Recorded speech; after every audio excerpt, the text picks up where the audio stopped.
This is basically ये वो है जो हमको चाहिए, और ये हमें ऐसा क्यों चाहिए। एक तो ये इसकी बुआई ऐसे होगी, इतना ही जमीन में जाएगा जितनी इसकी आंख जो है वो मिट्टी में ढक जाए। बस नीचे से छोटा क्यों है, ताकि लगाना आसान हो जाए। ऊपर क्यों लंबा है, by the time this germinate तो इसको कुछ तो खुराक चाहिए ना यहाँ से। अभी जब आप गन्ना बोगे तो यहाँ से ये पहले रूट्स निकाले, वो रूट्स ज्यादा देर के लिए नहीं होती, सिर्फ इसको जर्मिनेट करके इसके सर्वाइवल के लिए होती है। 40-45 दिनों बाद जो वो दो जड़ें निकलती हैं, पहली जो निकलती है उसको मदर शूट बोलते हैं। उस मदर शूट के नीचे से फिर दो मेन उसकी फीड रूट्स निकलती हैं। दैट इज व्हेन ये प्लांट अपने आप पे डिपेंड हो जाता है, फिर वो अपने आप जमीन से खुराक लेना शुरू कर देता है। साथियों नमस्कार, न्यूज पोटली में आपका स्वागत है। मैं हूं अभी उत्तर प्रदेश के लखीमपुर खीरी जिले में, और ये हमारी न्यूज पोटली की पहली एग्रो पाठशाला है। जैसा कि आपसे वादा था इंजीनियर जी, जो कि सिंगल वर्टिकल बड विधि गन्ना बोते हैं, और आप चाहते थे कि उनके फार्म पे आ जाए, तो आज लखीमपुर और यूपी के कई जिलों से कुछ साथी यहाँ आए हैं। उनके साथ हम आपका फार्म देखेंगे, और जो वीडियोज में आपने हमारे अनुभव देखे, आपने खेती बुआई देखी, वो सब कुछ आज फील्ड पे होगा। गन्ना कैसे बोया जाता है, कैसे दिखता है, कैसे बंधाई कटाई, जो भी आपके सवाल हैं उन सब के जवाब जानेंगे। तो सर जी नमस्कार है सभी किसान भाइयों को जो आज न्यूज़ पोर्टली पे लाइव होके 5 अक्टूबर तारीख, जिसकी बहुत बेसब्री से सबको इंतज़ार था। न्यूज़ पोर्टली और सहोता फार्म मिलके आज सभी किसान भाइयों का स्वागत करते हैं, और इस ट्रेनिंग के पहले एपिसोड को हम लोग आप तक पहुंचाने के लिए न्यूज़ पोर्टली के साथ आइए शुरू करते हैं। चलो। हाँ, लेकिन हमारे पास नहीं, नॉर्मल कोलू में तो वो भी नहीं लगा पाएंगे वो। नहीं वो सब तैयार है, उसमें डाल के निकाल लेते हैं। वो अरे कुछ तो बन जाता कहानी हो, लेकिन मतलब फिर भी ये देखो, बेसिकली आपका एंड प्रोडक्ट ये है, उसमें से ये निकालना है आपको। अब ये कैसे निकालना है वो अभी आपको बताएंगे। अब ये ऐसे क्यों निकालना है, ईज़ ऑफ एप्लीकेशन है, इसमें और कोई साइंस नहीं है। कहने को मैं इसमें 2-3 चीज़ें ऐड ऑन कर सकता हूँ जस्ट इसको रोमांचक करने के लिए, but let's keep it simple. एक मेरा सवाल है, मुझे ये बताइए अभी, क्योंकि जैसे कि कुछ नोट्स हैं जो वो छोटी हैं, बड़ी हैं, तो क्या इनका ये है कि हमें गन्ने की साइज वगैरह निर्भर करता, या गन्ने के ऊपर जी जी निर्भर जी। करा, या फिर एक जितना इसमें फूड इसका स्टोरेज है नहीं नहीं, इतना काफ़ी है, 4 बिल्कुल इंच से 2 बिल्कुल, इंच हाँ का वो ये सब अभी सब कवर अप हो जाएगा इसी में। सो दिस इज बेसिकली ये वो है जो हमको चाहिए, और ये हमें ऐसा क्यों चाहिए, उसके पीछे कारण क्या है। एक तो ये इसकी बुआई ऐसे होगी, ये जैसे पकड़ा है मैंने ऐसे ही ये ज़मीन में लगेगा स्ट्रेट ऐसे, जैसे आप पिक्चर में देख रहे हैं, बता रहे हैं। ये आपका इतना ही ज़मीन में जाएगा जितनी इसकी आँख जो है वो मिट्टी में ढक जाए। बस ऐसा कुछ नहीं है कि आपको इतना दबा देना है या इतना दबा देना है, दैट डज़ नॉट मैटर, वो मैटर नहीं करता है। ठीक है जी, सिर्फ आपका मोटिव ये है कि ये जो बड है ये मिट्टी में चली जाए, ये बाहर ना रहे, थोड़ी सी कवर्ड रहे मिट्टी से, दैट्स ऑल। तो इसका अच्छा तरीका ये है लगाने का कि यहाँ से देख लो पहले कि आँख है, और बस इतनी दूर पे आप अपना हाथ रख लीजिए, जैसे आमतौर पे हम लेबर को समझाते हैं, और बस इसको बड़े आराम से, नरम होती है मिट्टी, उसमें पुश कर दीजिए, रुक जाता है वहाँ पे जाके, और इस तरीके से कुछ लगता है जैसे पीछे आप देख रहे हैं। नीचे से छोटा क्यों है, नीचे से छोटा इसलिए है ताकि लगाना आसान हो जाए। अगर नीचे जितना लंबा लगेंगे रखेंगे उतना ज़्यादा इसको मिट्टी में पुश करना पड़ेगा, तो कोई इसमें ऐसा सच कुछ नहीं है, ये इसलिए नीचे से छोटा है। ऊपर क्यों लंबा है, because by the time this germinates, ये निकलता है जिस समय तक, तो इसको कुछ तो खुराक चाहिए ना यहाँ से। नेचुरली गन्ने को डिज़ाइन कुदरत ने ऐसे डिज़ाइन किया है कि ये नोड है, ये इंटर नोड है ना। देखिए इसकी डिज़ाइन, कुदरत, देखो you can't go against nature, आप कुदरत के खिलाफ नहीं जा सकते, आप जो मर्जी करिए। ये नोड है और ये इसका इंटर नोड है, और फिर ये नोड है, ये फिर उसकी इंटर नोड है। तो क्या है, कुदरत ने ही उसको, इस नोड को प्रोपोगेट करने के लिए ये इंटर नोड में इसकी खुराक रखी हुई है ना। This is the food stored ना, ये उसका फूड स्टोर्ड है, इसमें खुराक है। तो बाय द टाइम ये जर्मिनेट करके अपनी रूट्स नहीं बनाता, जो कि ऑलमोस्ट 1-1.5 महीने बाद, 40-45 दिन बाद इसकी अपनी रूट्स बनती हैं। इनिशियल रूट जो निकलती है ना यहाँ से, अभी जब आप गन्ना बोगे तो यहाँ से ये पहले रूट्स निकालेगा, इस क्राउन से, इस रिंग से। वो रूट्स ज़्यादा देर के लिए नहीं होती हैं, वो रूट्स सिर्फ इसको जर्मिनेट करके इसके सर्वाइवल के लिए होती हैं।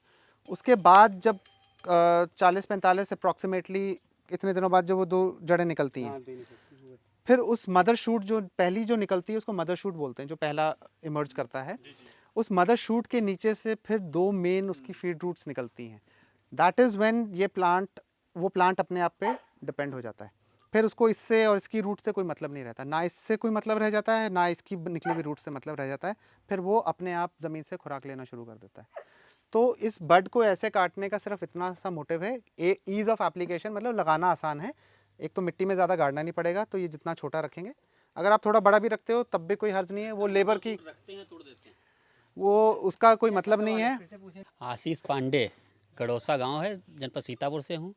सर से मेरा यही क्वेश्चन है कि इसका जो मदर सूट निकलता है, इसको तोड़ देते हैं या रखते हैं? ये जो सवाल है ये व्हाट्सएप पे, फेसबुक पे, यूट्यूब पे हमारे कमेंट में बहुत सारे लोगों ने पूछा, क्योंकि भारत के एक हिस्से में मदर सूट तोड़ने का चलन है।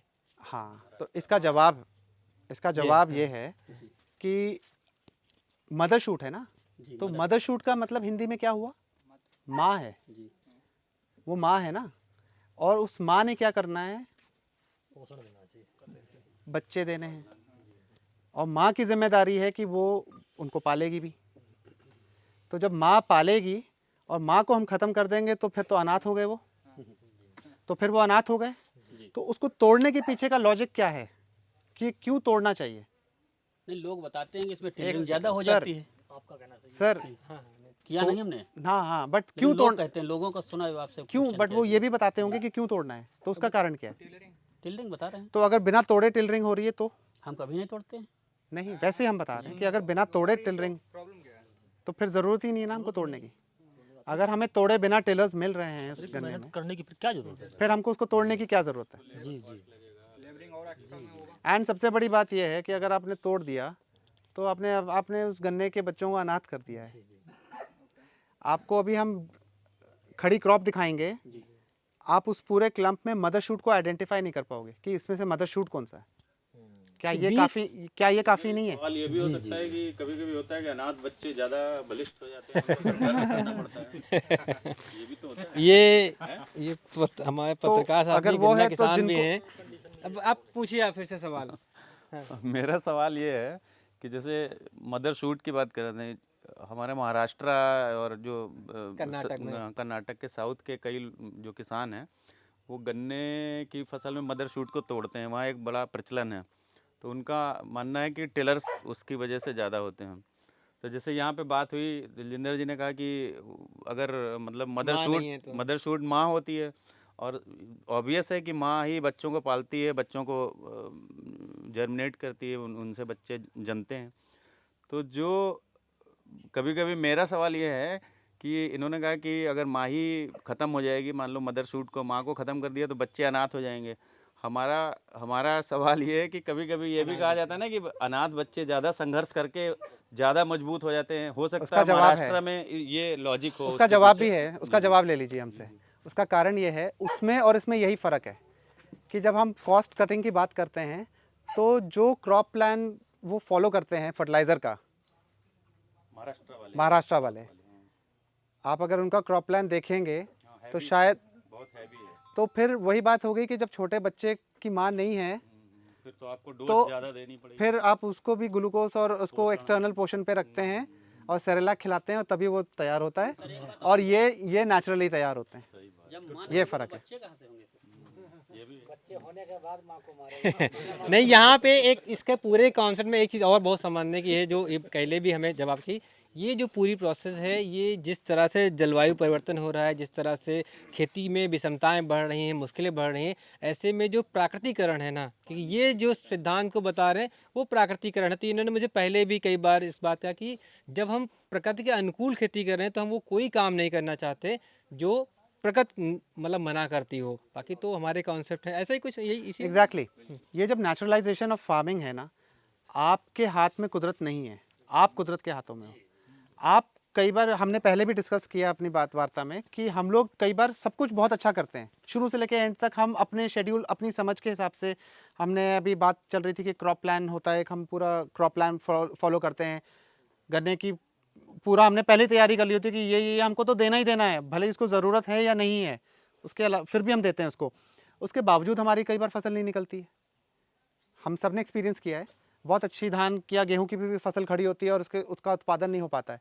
तो क्या आप उसमें, आपने तो सब कुछ दे दिया ना, सारा पोषण दे दिया, सब दे दिया, फिर क्या कौन सी कमी रहेगी उसमें? तो इस चीज़ का क्या जवाब रह जाता है फिर? तो इसका मतलब यह है कि जब आप कुदरत के साथ चलते हो तो कुदरत आपकी खेती में सहयोग करती है, और जब कुदरत सहयोग करेगी तो उससे ज़्यादा उत्पादन कम लागत में आप कभी किसी भी तरीके से नहीं ले सकते। और इसका तो अच्छा खासा एग्जाम्पल तो ये है कि आज की डेट में किसान इतना परेशान क्यों है, वो क्यों कह रहा है कि खेती इतनी महंगी है, घाटे का सौदा है, वो क्यों है? क्योंकि उसको इतनी भारी भरकम रकम लगानी पड़ती है जेब से। तो जब आप इतनी भारी भरकम रकम लगा के खेती तैयार कर रहे हैं और उसका आपको रिजल्ट नहीं मिल रहा है, तो क्यों सब पलायन कर रहे हैं खेती से, ज़मीनें बेच बेच के कुछ विदेश जा रहे हैं, तो कुछ नौकरियां ढूंढ रहे हैं, क्यों? यही कारण है, क्योंकि हम प्रकृति के खिलाफ जा रहे हैं।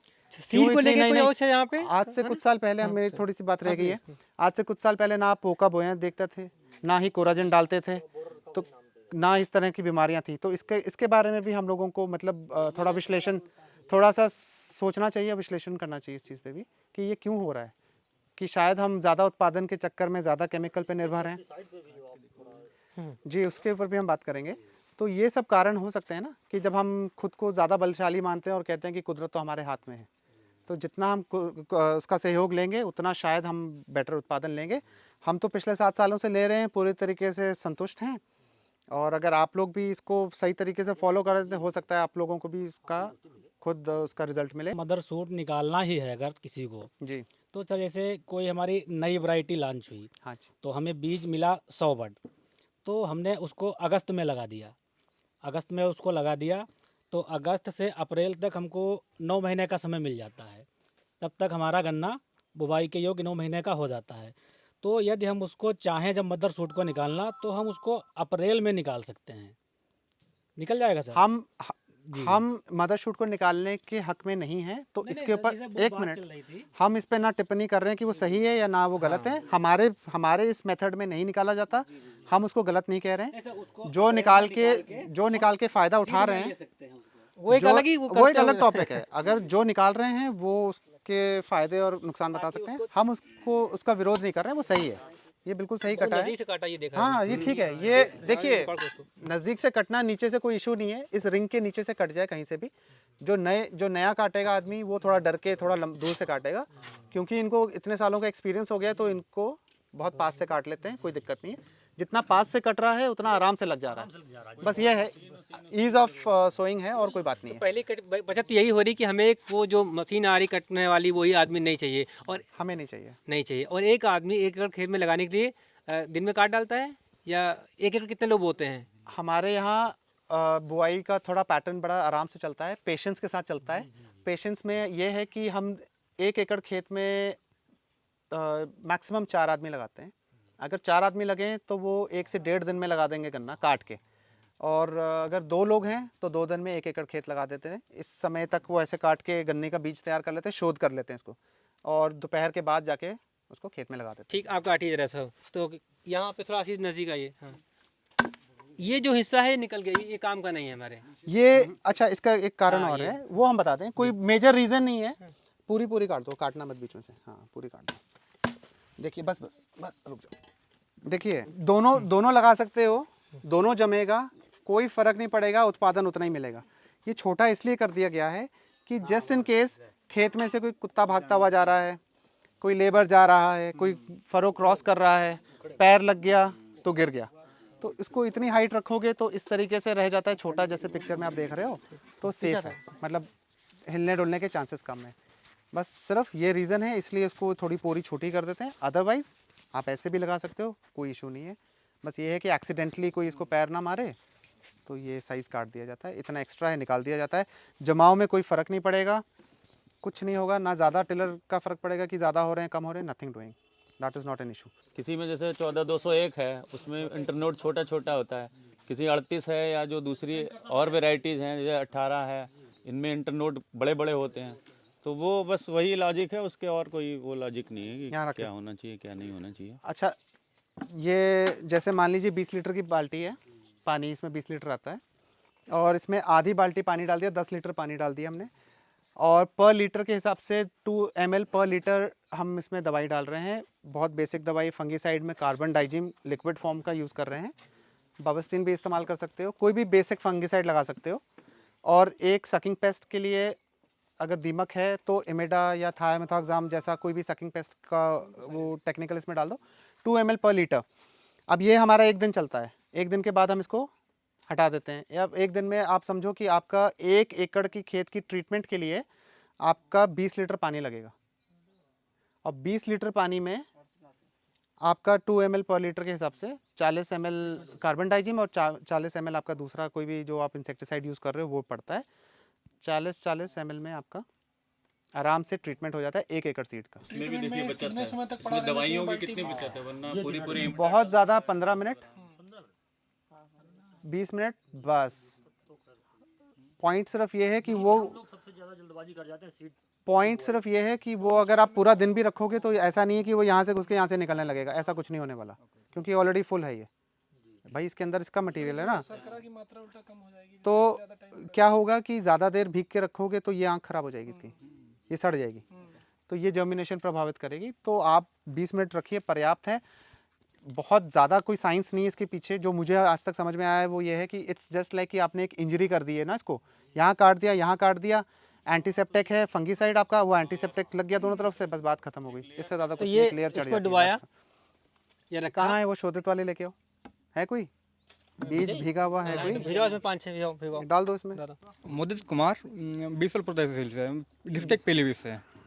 मेरा सवाल ये है कि जो रोग रहित गन्ना है उसमें भी जरूरी है कि मतलब ये उपचार करने का शोध करना इसमें आँख कहाँ है? या तो सही जवाब देखिए, सीड ट्रीटमेंट बेसिक काम है, ये आपको करना ही करना है। जैसे बच्चा पैदा होता है उसको वैक्सीनेशंस लगते हैं, आपको वैक्सीनेशन इसको देना ही देना है। रोग हो या ना हो, कोई रोग वाला गन्ने का बीज तो लेना ही नहीं है। बीज खेत से ही घर पे नहीं आना चाहिए। अच्छा अच्छा अच्छा, खेत ट्रीटमेंट कंपलसरी है। ट्रीटमेंट तो बेसिक काम है, वो तो करना ही करना है आपको। और ये आपको किसी फसल में करना है, कुछ भी करना है, घर में हर भी फसल अपने में लिए करना मूली है बोइए तो उसको बिना सीड ट्रीटमेंट किए मत करिए। इसके लिए अलग नेचुरल, प्राकृतिक, जैविक बहुत सारे ऑप्शन हैं। अलग अलग तरह के उपाय हैं, उनको अपनाइए, लेकिन आपको सीड ट्रीटमेंट करना है। कुछ बहुत नहीं है सारे तो options नीम को कूट के, नीम को उबाल कर लेकिन बिना कोई आपको काम नहीं करना है। ये It only has to be on the edges of the No, bed. it can अंदर तक भी जा सकता है। It retains the moisture till inside. It'll retain the moisture, but in it's the not center. as effective in the middle of the bed. So whenever you do take a second crop or if you want to interplant, On the edges. आप सिर्फ उसको edges में ही रखिए. And that is enough. It gives it enough space. Enough space. So it's preferable on the edges. Okay, perfect. I mean, you need to visualize the whole thing, you know, है ना? आप बस ऐसे ही, you can't keep comparing it with some other methods and, है ना? It depends upon how much your land also holds on to water. Onto water and lot of other things, you know, कि अब आप जैसे आप compare करने लग जाओ कि नहीं नहीं, when you देखिए, there's another, ये सब किसान भाइयों ने देखा होगा कि जब गन्ना घना बोया होता है ना, नज़दीक बोया होता है, तो वो हाइट ज़्यादा करता है। वाई? लाइट के लिए फाइट कर रहा है ना। इंटर क्रॉप कंपटीशन चलता है उसके बीच में, आपस में ही compete कर रहे होते हैं वो for the sunlight. Whereas when you give so much space, तो इसका ऊपर का एक्शन ऊपर की तरफ नहीं भागता, ये इट गोज साइडवाइज, फैलता है वो गन्ना, ठीक है। तो आप क्या होता है, अमूमन जो हमने अभी तक नोटिस किया है, फार्मर्स का फीडबैक ये आता है कि ये तो ग्रो ही नहीं कर रहा है। वो आपका फरवरी मार्च में तो इतना इतना हो जाएगा आपका अक्टूबर का बोया गन्ना, और ये वेराज ये इतना इतना रह जाएगा, बट इसके कल्ले इतने ज़्यादा होंगे। तो दिस इज़ द डिफरेंस। तो ये पेशेंस वाली बात आ जाती है कि आप उसके साथ अगर कंपेयर करके चलोगे तो you will never be able to compare it with it. हाँ प्लीज़। दी अदर थिंग जो हमको आमतौर पे लिटरेचर्स में पढ़ने को मिलता है, जैसे कि नीचे से ऊपर को फ्लो है हर चीज़ का, तो कहते हैं कि ऊपर नीचे का हिस्सा लंबा रखिए और ऊपर का हिस्सा छोटा रखिए गन्ने का। That is not true actually. हम ट्रू इसलिए नहीं कह रहे हैं क्योंकि हम तो उसका जस्ट ऑपोजिट कर रहे हैं ना, हम तो ऑपोजिट करके गन्ना पैदा कर रहे हैं। So that means it has no base. Depends entirely upon the soil condition. So, not by looking at the top soil.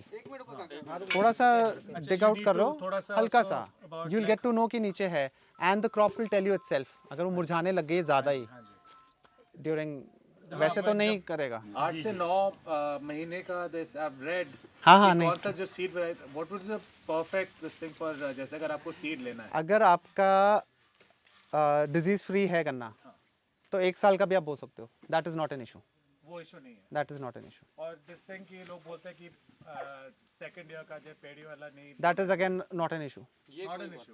Not an issue. यहाँ तक भी बोलते हैं कि नीचे का नहीं बोना, ऊपर का बोइए, हाँ, so that that is not an issue. हम ऊपर का छोड़ रहे हैं और नीचे का बो रहे हैं। हमारी कटाई जो है वो नीचे से शुरू हो रही है। it's the complete opposite. It is the complete opposite. वही मैं कह रहा हूँ कि you can't compare this particular method with other methods. आप वो नहीं कर सकते। Conventional method के साथ नहीं कर सकते। डिपेंड ये कर रहा है कि हमने लागत कितनी लगाई। 1000 कुंटल जिसने पैदा किया, 800 जिसने पैदा किया, उसने कितनी लागत लगाई है एक पर्टिकुलर टाइम में, और हमने कितनी लागत लगाई है। तो मुझे यार बात तो सही है कि अगर हम 500 के आसपास रहें और हमारी इनपुट कॉस्ट वहाँ पे कम हो गई, लागत कम हो गई है, तो और हमारी मिट्टी बच रही है, ज़मीन भी बच रही है, तो फिर हमें लग रहा है कि शायद वो किसानों के लिए ज़्यादा मुफीद हुआ। यही वजह रही कि जिनका पहला वीडियो आया वो शायद मतलब 10 लाख लोगों तक जल्दी पहुँच गया था। फिर इतने सारे सवाल आए कि लोगों ने कहा कि नहीं दोबारा जाइए, तो हम फिर 1 महीने तो नहीं आ पाए, दूसरे महीने यहाँ पे आए।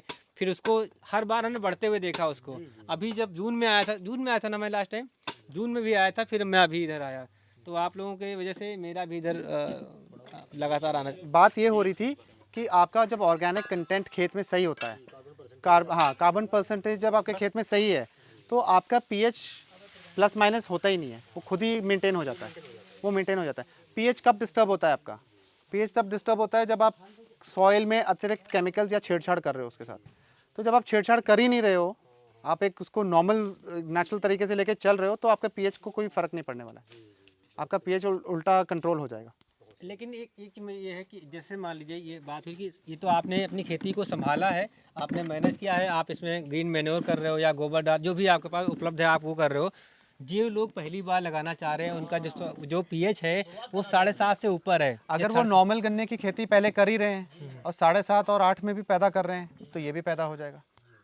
तो वो कोई क्वेश्चन नहीं है, वो क्वेश्चन नहीं है।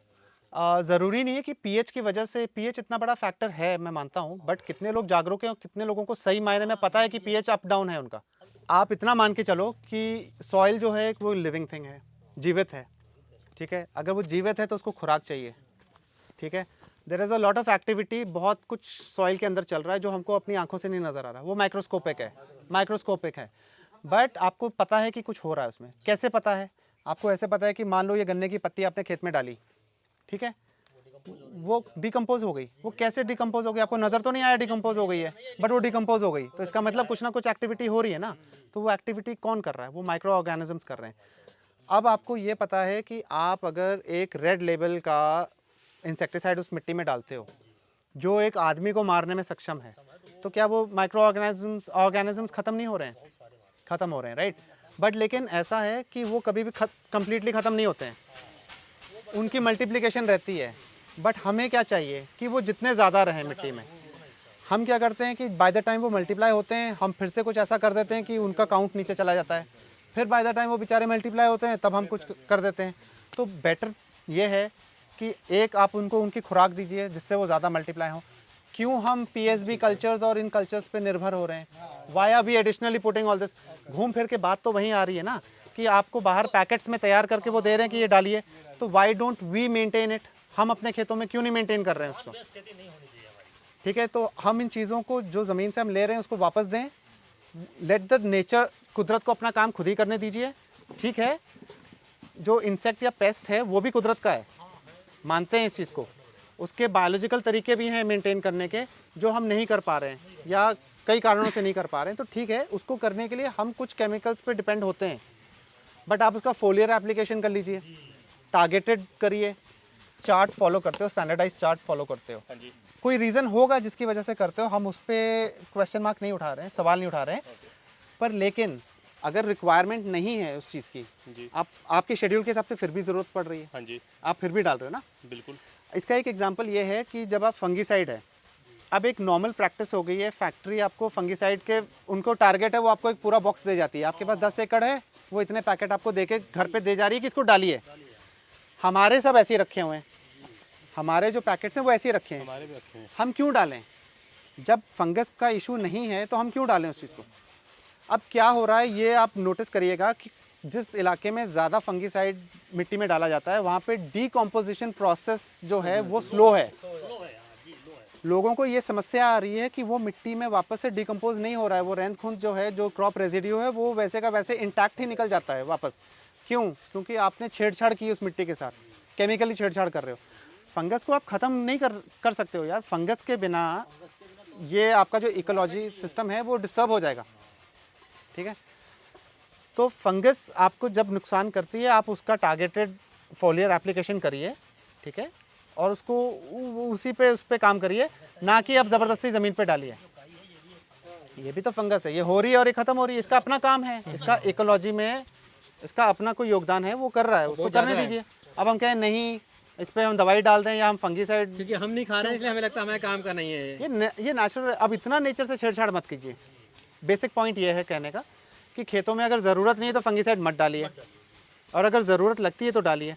हम नहीं डाल रहे हैं, हमें नहीं ज़रूरत पड़ रही है। गौमूत्र, उसमें थोड़ा सा गोबर और फिर थोड़ा सा चूना, जी सर। उसको मिला करके जब उसमें डालते हैं 10 मिनट तक रखते हैं गन्ना, अब निकाल लेते हैं। जी जी। उस गन्ने को चाहे तुरंत आप प्रत्यारोपित कर दिए और चाहे उसको रख दीजिए और छाँव में हाँ जी। ढक दीजिए, तो 10 दिन तक का ऐसे रखा रहेगा। 10 दिन में वो जड़ें निकल करके बाहर चलने लगेगा। हाँ जी, हाँ तब आप लगा सकते हैं। जी बिल्कुल ठीक है। ये उसमें और वो मतलब पूर्ण रूप से जैविक है, बिल्कुल बिल्कुल जी। उसमें कोई केमिकल खरीदना नहीं, कोई मतलब न कास्ट आना, कोई ये सब जी। घर पे ही मौजूद रहता है। बिल्कुल कर सकते हैं, ये तो आप सबके लिए भी है। उसमें नाइट्रोजन की वजह से बहुत अच्छा मतलब जर्मिनेशन होता हाँ, है ना, वो तो है ही है, बढ़िया तरीका है। ये अपना अनुभव है, हम लोग इसी तरीके से काम तो यही कहने का मतलब था मेरा शुरुआत में भी कि सब अपने बेस्ड एक्सपीरियंस बेस्ड शेयर करते हैं अपने। वो हमारा एक्सपीरियंस है जो हम आपसे शेयर कर रहे हैं, आपके अपने अनुभव होंगे। इसमें से जो चीज़ें आपको अच्छी लगे आप अडॉप्ट कर सकते हो, ये तो आपके ऊपर है। आपको सूट करे तो आप आगे करिए, बट इसको करने के बाद इसको ज़रूर एक बार ट्राई करिए, आपको रिज़ल्ट अपने आप भी। मेरे यहाँ क्या है उस पर मत जाइए, अपने यहाँ उसको करिए और अपना रिज़ल्ट सर और थोड़े पे करिए। जी। इसका पर एकड़ कॉस्ट क्या आता है? Cost of production, cost of can सारा इसका हाँ जी पूरे ईयर का अप्रॉक्सीमेटली हमने कैलकुलेट किया तो 20,000 के आसपास आ जा रहा है 20,000 पर एकड़। पर एकड़, अच्छा कटाई तक। बुआई से लेकर कटाई तक जो अब मोटा डिजाइन मोटी आप जोड़ लीजिए अगर आपको करना है। जोड़ना क्या है आप बता रहे नहीं हैं मतलब आप मान के चलिए जैसे 5 क्विंटल सीड हो गया, तो एकड़ का जो सीड लगता है लगभग 5 क्विंटल तक आता है कि 5 से मतलब ओवर भी हो सकता है 5 से नीचे भी जा सकते हो आप। ओके हम 2 फीट पे कर रहे हैं। अच्छा जी अच्छा 2 फीट पे करने के भी रीजंस हैं। अब क्या है? कुछ चीज़ें आपके पक्ष में, आपके हाथ में नहीं है जी। कि जैसे कोई जानवर चर गया, हाँ जी कोई परिस्थितियाँ आपके हाथ में नहीं है, हाँ खरगोश आ गया या कोई और चीज़ें आ गई, नुकसान कर गई, नीलगाय आ गई, जी तो वो आपका थोड़ा सा गैप फिलिंग का कम रह जाएगा। अगर पहले ही आपने इतनी दूर दूर लगा दिया तो आपको ज़्यादा भरना पड़ेगा और फिर लेटर स्टेजेस में आप वो गैप को कवर नहीं कर पाओगे। हम लोग खर्चे पे आते हैं। बहुत ही इंपॉर्टेंट है कि जब सिंगल वर्टिकल बड यानी कि खड़ी गुल्ली गन्ना विधि जो है, जो कि गन्ने का जो प्राकृतिकरण है उस तरह जब बात करते हैं तो क्योंकि ये हमने पहले ही कहा या जो लगाते हैं उनका कहना है कि ये इनपुट कॉस्ट कम करता है। तो बहुत ज़रूरी और बहुत अहम सवाल है कि इनपुट कॉस्ट और आउटपुट पे एक बार चर्चा हो जाए, फिर हम लोग फील्ड में चलेंगे। जी देखिए, इनपुट कॉस्ट तो मॉनेटरीली जो आपको नज़र आ रहा है वो तो ये कम करता ही करता है। उसके अलावा आप एनवायरनमेंट को कितना फ़ायदा दे रहे हैं वो भी आपको कंसिडर करना चाहिए, जो आपकी कॉस्ट में तो नहीं दिख रहा है आपको, बट लेकिन कहीं ना कहीं क्योंकि अभी हम ऐसी बेल्ट पे हम बैठे हैं जहाँ पे हमें ना ये चीज़ें परेशान नहीं कर रही हैं। जैसे ग्राउंड वाटर लेवल, वो पानी की यहाँ पे अच्छी उपलब्धता है, कोई दिक्कत नहीं है। अब यहाँ पे आप चाहे 1 एकड़ की सिंचाई को 4 घंटे में भी कर लीजिए, मोटर चलती रहे तब भी कोई इशू नहीं है। और अगर आप इसको फरो इरिगेशन करते हैं तो 1-1.5 घंटे में भी आप निपटा सकते हैं। बट उन क्षेत्रों के बारे में सोचिए जहाँ पे पानी स्कैर्स है, कम है। पंजाब में चले जाइए, वहाँ पे दिक्कतें हैं, 300 फुट का बोर करना पड़ रहा है। तो उन लोगों को इस चीज़ की ज़्यादा अहमियत महसूस होती है। उस स्टेज तक हम लोग ना पहुँच जाएँ। अगर आज हम इस चीज़ को अडॉप्ट करते हैं तो हम उस फेज़ को ना देखें, तो इस चीज़ का बचत का ये बिल्कुल, मतलब इसको है। नज़रअंदाज नहीं। अगर हम मॉनेटरी इकोनॉमिकली अपने बेनिफिट्स की बात करते हैं तो उसमें ये पॉइंट है कि जैसे आपने गन्ने का बीज बचा लिया, ठीक है। अब आपने अभी देखा कि आप ट्रेंड से आप बो रहे हो तो आप इतने बड़े बड़े टैंक 200 लीटर के टैंकों में दवाइयाँ डाल के आप उसका ट्रीटमेंट कर रहे हो। हम एक बाल्टी में कर रहे हैं, 20 लीटर की बाल्टी में। आप जब हमने भी वो काम किए हैं, हम उस एक्सपीरियंस की बेस पे बोल रहे हैं कि ट्रेंच से बुआई हम करते हैं तो लगता था घर पे मेला लगा हुआ है। हफ्ते भर बुआई चली तो 25-25 लेबर चल रहे हैं लगातार हमारे, और कुछ पता नहीं चल रहा है, 2-2 ट्रैक्टर यहाँ से बीज की ढुआई हो रही है। वो काम घट के हमारा 4 आदमियों 5 आदमियों पे आ गया। तो क्या हुआ, आपने लेबर घटाई प्लस आपने क्वालिटी इंप्रूव कर ली। तो आप क्वांटिटेटिव काम ना करके क्वालिटी काम कर रहे हो। आप क्वालिटी पे आ जाइए। गन्ने में क्या समस्या है, 1 साल मिनिमम और 1.25 साल मैक्सिमम की फसल है, ठीक है। आपका रेड रॉट की बीमारी जब लगती है तो आपने फरवरी में गन्ना बोया होता है, 6 महीने निकल जाते हैं, अगस्त और सितंबर में आपको रेड रॉट के लक्षण दिखने शुरू होते हैं। आपने लागत तो सारी लगा दी और वो टाइम भी निकल गया कि आप उसको रिप्लेस कर लो किसी और क्रॉप से, ठीक है। तो ये रेड रॉट जो है वो अगर आपकी एक कंडीशन को छोड़ के बाकी रेड रॉट सब किसान की अपनी गलती होती है। एक कंडीशन वो ये है जब आपका फ्लडिंग होता है लो लाइन एरिया में और आपका दूसरे के खेत का पानी आपके खेत में आ गया, आप उसको कंट्रोल नहीं कर पाए, उसको छोड़ के बाकी जितने भी रेड रॉट लगे हैं खेतों में वो किसान की अपनी गलती से लगे। सीड को ख़राब करने वाले भी वो किसान हैं और रेड रॉट को नहीं बचा पाए वो भी उनकी अपनी गलती है। ये कहीं रेड रॉट हवा से उड़ के नहीं आया आपके खेतों में, ये आपकी और हमारी गलत प्रैक्टिसेस की वजह से वो बीज खराब हो रहे हैं, इस वजह से उनको रेड रॉट लग रहा है। बस सिर्फ जिनके खेतों में पानी का कंट्रोल नहीं है, जिनके नीचे खेत हैं, उनको छोड़ के बाकी सब किसानों की गलती है।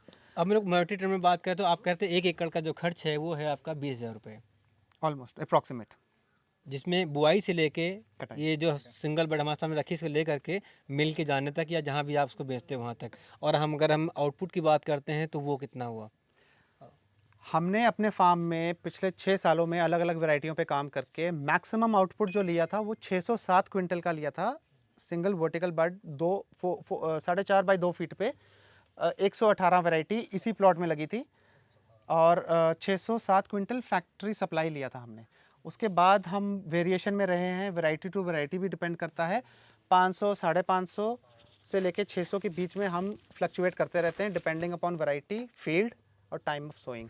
और आप कितने एकड़ में करते हैं ये भी कोई क्या होता है जब हम सब लोग जानते हैं, आप देखा होगा कि एक खबर आती है, एक वीडियो आता है, हमारे जैसे बहुत सारे लोग करते हैं कि एक पर्टिकुलर पर्सन ने, एक किसान ने या एक फैक्ट्री ने, एक संस्थान के भी कि किसी ने भी इतने कुंटल का उत्पादन ले लिया, लेकिन वहाँ पे ये हम जैसे कई सारे लोग जो जागरूक हैं वो सवाल पूछते हैं कितने एरिया में लिया गया, क्या वो सिर्फ 1 बीघे में लिया गया है, 1 एकड़ में लिया गया है या 1 नाली में लिया गया है और कितने ज़रा था। तो ये है इम्पोर्टेंट है कि जो आप 7 एकड़ में खेती करते आ रहे हैं, 7 साल से करते आ रहे हैं, वो कितने एरिया में है, ये जो उत्पादन है वो कितने एरिया में आप बुआई करते हैं, उससे अंदाज़ा लगेगा कि इसका ओवरऑल प्रोडक्शन क्या है। देखिए आपकी जो टोटल फार्म लैंड होती है, आप उसमें एक साल में इकट्ठे ही आप अक्टूबर सोइंग या ऑटम प्लांटिंग आप नहीं कर सकते हो, एक साथ नहीं कर सकते हो।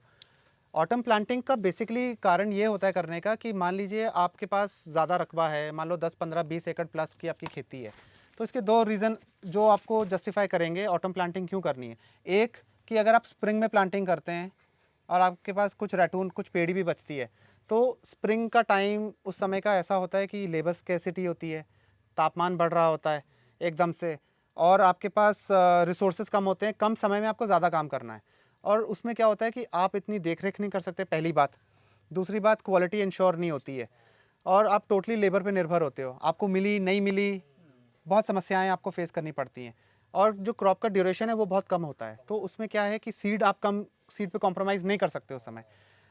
ऑटम सोइंग में ये है कि आप अगर सारा ही ऑटम सोइंग कर दोगे, एक साथ आप ऑटम सोइंग भी नहीं कर सकते हो, बुआई नहीं कर सकते हो, तो ये करने का मतलब ये होता है कि आपका स्प्रिंग का लोड जो है वो आप बांट लीजिए, वो आप यहाँ कर लीजिए। उसके एडिशनल बेनिफिट्स ये हैं कि ऑटम में आपने अगर बचत नहीं की, देखिए बॉटम लाइन नोट करने वाली ये है कि ऑटम की बुआई में अगर आपने ट्रेंच से पेड़ रो बो दिया तो आपको बुआई करने का कोई फ़ायदा नहीं है।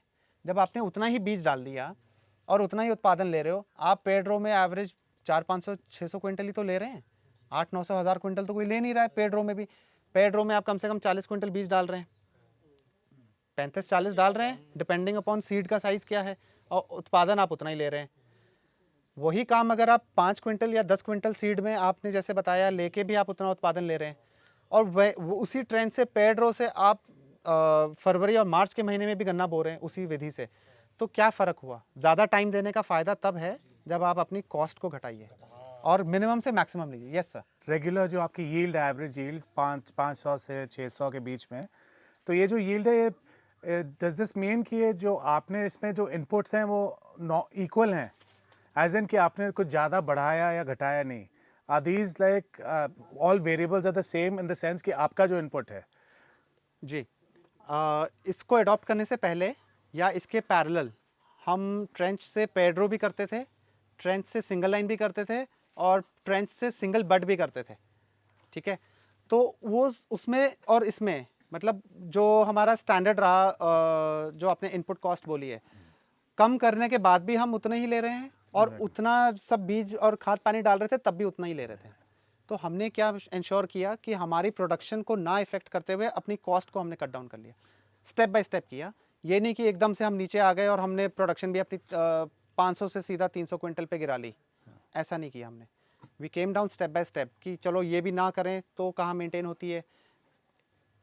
एट द सेम टाइम देखो, मेजर रोल होता है हमारी मिट्टी का, ये हम सबको पता है, ये बहुत बेसिक बातें हैं। कई बार होता है कि आपको पता होता है बट आप उतना फोकस नहीं करते उस चीज़ पे। हम ओवर द इयर्स क्या कर रहे हैं कि हम अपनी सॉइल की कंडीशनिंग भी कर रहे हैं साइड बाय साइड। तो इससे क्या हो रहा है कि आने वाला टाइम, जो आज मैंने क्रॉप रेजिड्यू को इनकॉर्पोरेट किया अपनी मिट्टी में, वो मुझे अगली फसल पे मदद कर रहा है। तो अगले साल जो मैं गन्ना बोऊंगा उसमें मेरी इनपुट कॉस्ट और कम हो जाएगी, या अगर उतनी ही इनपुट कॉस्ट रखी है तो मेरी प्रोडक्शन कुछ प्लस हो जाएगी, चाहे 10-12 क्विंटल ही प्लस हो जाए, बट उसका इफेक्ट आएगा। तो आज का इन्वेस्टमेंट कल मुझे पे बैक करेगा। तो इसका मतलब ये है कि आपका प्लेटो नहीं कर रहा, ये जो आपकी यील्ड है, दैट कि the sky is the limit almost, मगर वो प्लेटो आराम से जाएगा। There is always room of improvement, always room of improvement. There is no roof top. आपका ऊपर का जो है वो एंडलेस है, स्काई इज द लिमिट। आपकी बात सही है, ये आप तो कभी कैप कर ही नहीं सकते हो। हम ये कह रहे हैं कि उसको लेने के लिए आप ऐसा ना करो कि 2 एकड़ पे आप इतनी मेहनत कर दो कि उसमें आपने 800 क्विंटल निकाल लिया और बाकी आपका 300-400 पे रह गया, तो घूम फिर के एवरेज तो आपकी वहीं रह गई। तो पॉइंट ये है कि आप उतना 800 क्विंटल निकालने का इन्वेस्टमेंट आप 60-70 हज़ार रुपये हर किसान नहीं कर सकता। अगर आपने 10 एकड़ लगा लिया और 70 हज़ार रुपये पर एकड़ की आपकी इनपुट आ रही है, तो हर एक के पास नहीं इतना पैसा करने के लिए। तो क्या करता है कि 2 खेतों पे ज़्यादा मेहनत कर लेता है, दिखाने वाले खेत होते हैं या वो वाले, और बाकी खेतों पे एवरेज रखता है वो। तो एवरेज जो आपकी सप्लाई है वो तो वहीं रह गई ना आपकी। तो कीप इट स्टैंडर्ड, उसको स्टैंडर्ड रखिए और अपनी आपका जो उत्पादन है उसको भी एवरेज लीजिए, उसको ना बहुत ज़्यादा फ्लक्चुएट करिए। उस सवाल रह गया कि कितना एकड़ में हम कर रहे हैं इसको। तो ये हमने अपना ब्रेकडाउन किया है कि पूरे साल में हमको कितने खेत में हमको गन्ने का रकबा करना होता है। तो उसका हम कोशिश करते हैं कि कम से कम आधा या आधे से थोड़ा सा कम हम ऑटो में कर लें प्लांटेशन, ताकि उधर का लोड हमारा घट जाए। तो एकड़ में 50% से कम। एकड़ में कितना? तो मान लो जैसे 10 एकड़ हमको बोना है पूरे साल में अपने पूरे फार्म में गन्ना, तो मान के चलिए फिर 3 से 4 एकड़ हम इधर बो देंगे और बाकी 6 से 7 एकड़ जो है वो हम उधर बुआई कर लेंगे। ये लगातार होता रहा है, ये हमारा ऐसी थोड़ा बहुत है। पानी इतना एक इम्पॉर्टेंट फैक्टर है हमारी खेती के लिए, जिसके बिना ना खेती हो पाएगी और जिसके ज़्यादा इस्तेमाल से हमारी खेती को नुकसान होता है। इस चीज़ को समझने के लिए आज के सेमिनार या आज की ट्रेनिंग वाले एपिसोड में हम लोग इस बारे में बात करेंगे कि क्यों और कैसे, और प्रैक्टिकली आपको दिखाया भी जाएगा कि हम पानी के सीमित इस्तेमाल से कैसे अपनी खेती को अच्छा कर सकते हैं और पानी अपना जो कीमती रिसोर्स है उसको बचा भी सकते हैं। उसके अलावा आज हम बात करने वाले हैं वर्टिकल सिंगल बड की बुआई के बारे में, जिसमें बहुत रुचि हर किसान भाई ले रहे हैं। वर्टिकल सिंगल बड की ज़रूरत हमको क्यों पड़ी? तो ये मेथड एक्चुअली इवॉल्व हुआ था पंजाब में Phagwara good grow cropping system से। इसका सारा क्रेडिट सरदार अवतार सिंह जी को फगवाड़ा में जो है उनको जाता है। उनका एक फार्म है जिसको गुड ग्रो क्रॉपिंग सिस्टम के नाम से उन्होंने शुरुआत की है। आपको हैरानी होगी ये सुन के कि जो हमारी मेन स्ट्रीम क्रॉप है, शुगर केन हमारी प्रमुख फसल मानी जाती है, वो उनके फार्म पे एक इंटर क्रॉप है, एक सह फसली है। तो जब वो उसको एज अ सह फसली ले रहे हैं और उनकी मेन स्ट्रीम क्रॉप जो जिसको हम यहाँ पे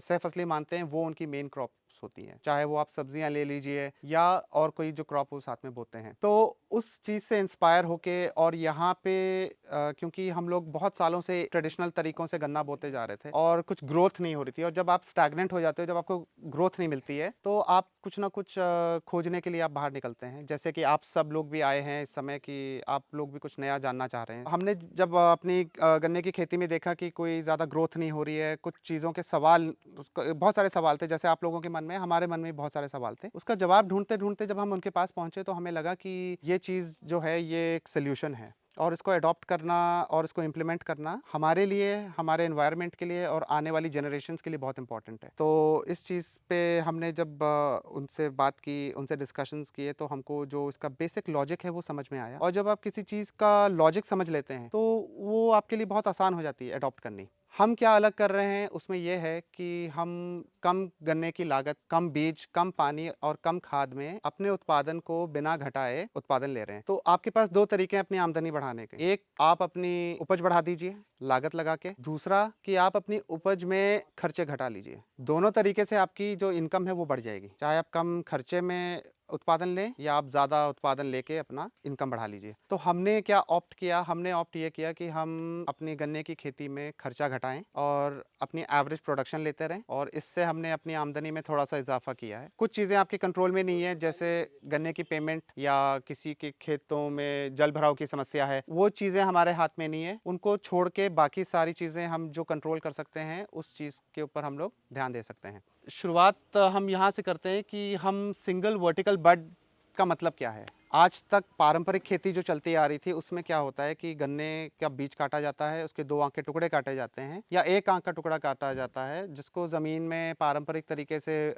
खेत में नाली बना के उसके अंदर बो दिया जाता है, मिट्टी डाल दी जाती है, ट्रैक्टर से ऊपर आप पाटा लगा देते हैं या उसको लेवल कर देते हैं। उसके बाद हमारा गन्ने की खेती अपने हिसाब से चलती है। हमें जैसे जैसे जो जो ज़रूरत पड़ती है हम लोग उस हिसाब से उसमें चलते रहते हैं। जब घास हो गई तो गुड़ाई करा देते हैं, जब खेत सूखता है तो पानी लगा देते हैं, और जब पानी लगाते हैं तो खाद की आवश्यकता पड़ती है तो हम खाद डाल देते हैं। जब ज़्यादा खाद पड़ जाती है तो जब रोग लगते हैं तो हम कीटनाशक डाल देते हैं। तो यही सिस्टम हमारा आज तक चलता चला आ रहा है। समय के साथ साथ जैसे जैसे लागतें, लेबर महंगी हुई, खाद पास महंगी हो रही, तो हमारी लागत बढ़ रही है, और उत्पादन कहीं ना कहीं हम सबका मेरे ख्याल से वहीं पे है। कोई बहुत ज़्यादा कोई सीजन अगर अच्छा लग जाए तो आप एक अच्छा उत्पादन ले पाते हैं, नहीं तो ऑन एन एवरेज मेरे ख्याल से 300 साढ़े 300 क्विंटल के आसपास ही एवरेज प्रोडक्शन हम सभी की रह जाती है। तो इसी जद्दोजहद में जब हम लोग भी चल रहे थे तो हम लोगों ने ये सोचा कि जब हम अपना एवरेज प्रोडक्शन बढ़ा ही नहीं पा रहे हैं कई कारणों की वजह से, जलवायु की वजह से, वैरायटियों की वजह से या और कारण से, तो क्यों ना हम उन्हीं संसाधनों में अपनी लागत को घटाने की कोशिश करें। तो वर्टिकल सिंगल बट की तरफ हम लोगों का ध्यान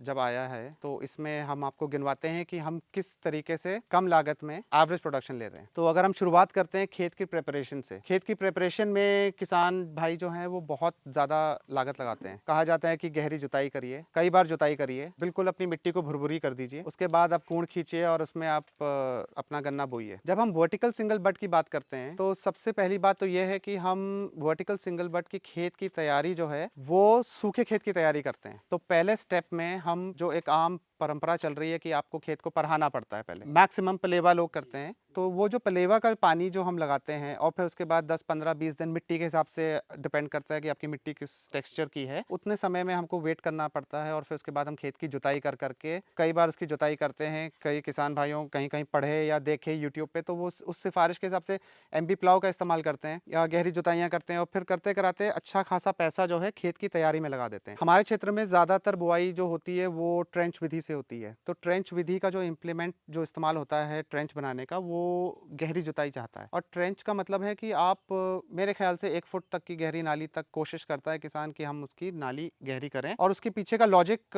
ये दिया जाता है कि जितना गहरा गन्ना बोया जाएगा उतना उसके गिरने की टेंडेंसी कम हो जाएगी। इस चीज़ में हमने पिछले कुछ सालों में ये प्रैक्टिकल करके देखा है कि जो गन्ना है वो एक स्टेम लॉजिंग क्रॉप है। मतलब कि गन्ना जो है तने से गिरता है, हमेशा अप्रूट नहीं होता है, जड़ से नहीं गिरता है, तने से गिरता है। तो इसका मतलब ये हुआ कि जब आप गन्ने पे मिट्टी चढ़ाएंगे या उस गन्ने को गहरा बो देंगे, या मान लीजिए 1 फुट जमीन के अंदर बो देंगे, तो जहां तक मिट्टी लगी रहेगी वहां तक तो गन्ना आपका खड़ा रहेगा। और जब एक सर्टेन हाइट के बाद वो उस मिट्टी के ऊपर वाले पार्ट से झुक के गिर जाता है, तो वो तने से जब उसका वेट उससे मैनेज नहीं हो पाता है तो वो रूट तो नहीं, अप्रूट तो नहीं करता है, जड़ तो नहीं खुद के आती है, बट लेकिन वो तने से लॉज हो जाता है। तो उसका क्या इलाज है? तो इसका मतलब कि वहां पे तो ट्रेंच विधि का कोई जो जिस वजह से ट्रेंच से हम बोते हैं वो डिफीट हो जाता है हमारा पर्पस। तो इसका मतलब फिर नेक्स्ट ऑप्शन आती है कि आप उसकी बंधाई कराइए। जब आप एक क्लम्प को दूसरे क्लम्प से बांधेंगे तो बताया जाता है कि गन्ने की बंधाई कराने के बाद गन्ना नहीं गिरेगा। जब हम एक बार गन्ने को बांधते हैं तो गन्ना एक बार बांधने पे पूरे सीजन में नहीं रुकता है। एक बार का बंधा हुआ गन्ना भी गिर जाता है जब आपकी बारिश और आंधी आती है। फिर किसान भाई दूसरी बंधाई कराते हैं। दूसरी बंधाई कराने के लिए लेबर आपको लगानी पड़ती है, और वो दूसरी बंधाई जो है आपके लेवल पे, मतलब एक खड़े होके आम लेबर अपने सर या अपने शोल्डर्स के लेवल तक आराम से उसका क्लम्प 2 क्लम्पों को बांध देता है। बट क्या देखा जाता है कि दूसरी बंधाई कराने के बाद भी गन्ना फिर गिर जाता है। तो जब दूसरी बार गन्ना गिरता है तो उसको उठाना फिर बहुत कठिन हो जाता है। बहुत सारे क्षेत्र हैं जहाँ पे किसान 3 और 4 बंधाइयाँ कराते हैं। जब आप तीसरी और चौथी बंधाई की बात करते हैं तो उसमें आपको सीढ़ी की जरूरत पड़ती है, स्टूल की जरूरत पड़ती है या ड्रम की जरूरत पड़ती है, जिस भी माध्यम से आप ऊपर चढ़ के तीसरी बंधाई कराइए, चौथी बंधाई कराइए। बहुत सारे क्षेत्र ऐसे होते हैं, मौसम पे डिपेंड करता है कि तीसरी और चौथी बंधाई के बावजूद भी गन्ना खड़ा नहीं रहता। तो जब आपका मोटिव डिफीट हो जा रहा है, आप रिपीटेडली कोशिश कर रहे हैं कि गन्ने की फसल को हम खड़ा रखें और वो खड़ा नहीं रह रहा है, आप पैसा भी इन्वेस्ट कर रहे हैं, तो आपकी लागत बढ़ रही है। एक क्लम्प गिरता है तो वो अपना नुकसान करता है, बट जब आप 4 क्लम्प को बांध के जब वो गिरता है तो वो 4 क्लम्प्स का नुकसान कर रहा है। तो उसमें आपका गन्ना जो बीच में पड़ गया वो सूख भी जाता है, गन्ने का अगौरा भी टूट जाता है, और आने वाले 2-3 महीने जो आपके बचे होते हैं पिराई से पहले, कटाई जब हार्वेस्टिंग होनी होती है, तब तक वो गन्ना जिसका अगौरा टूट गया उसकी ग्रोथ रिस्ट्रिक्ट हो जाती है और उसकी आंखें भी जम जाती हैं। कहीं ना कहीं आपकी बंधाई कराने के बाद भी आपका नुकसान हो जाता है, सबका हो जाता है, सबने इस चीज़ का तजुर्बा किया है। तो करते कराते हम लोग इस पॉइंट पे पहुंचे कि हमने वर्टिकल सिंगल बड जब हमने बोना शुरू किया तो बेसिकली हमने काम इस चीज़ पे किया कि आपको गन्ने की हाइट पे बहुत ज़्यादा ना काम करके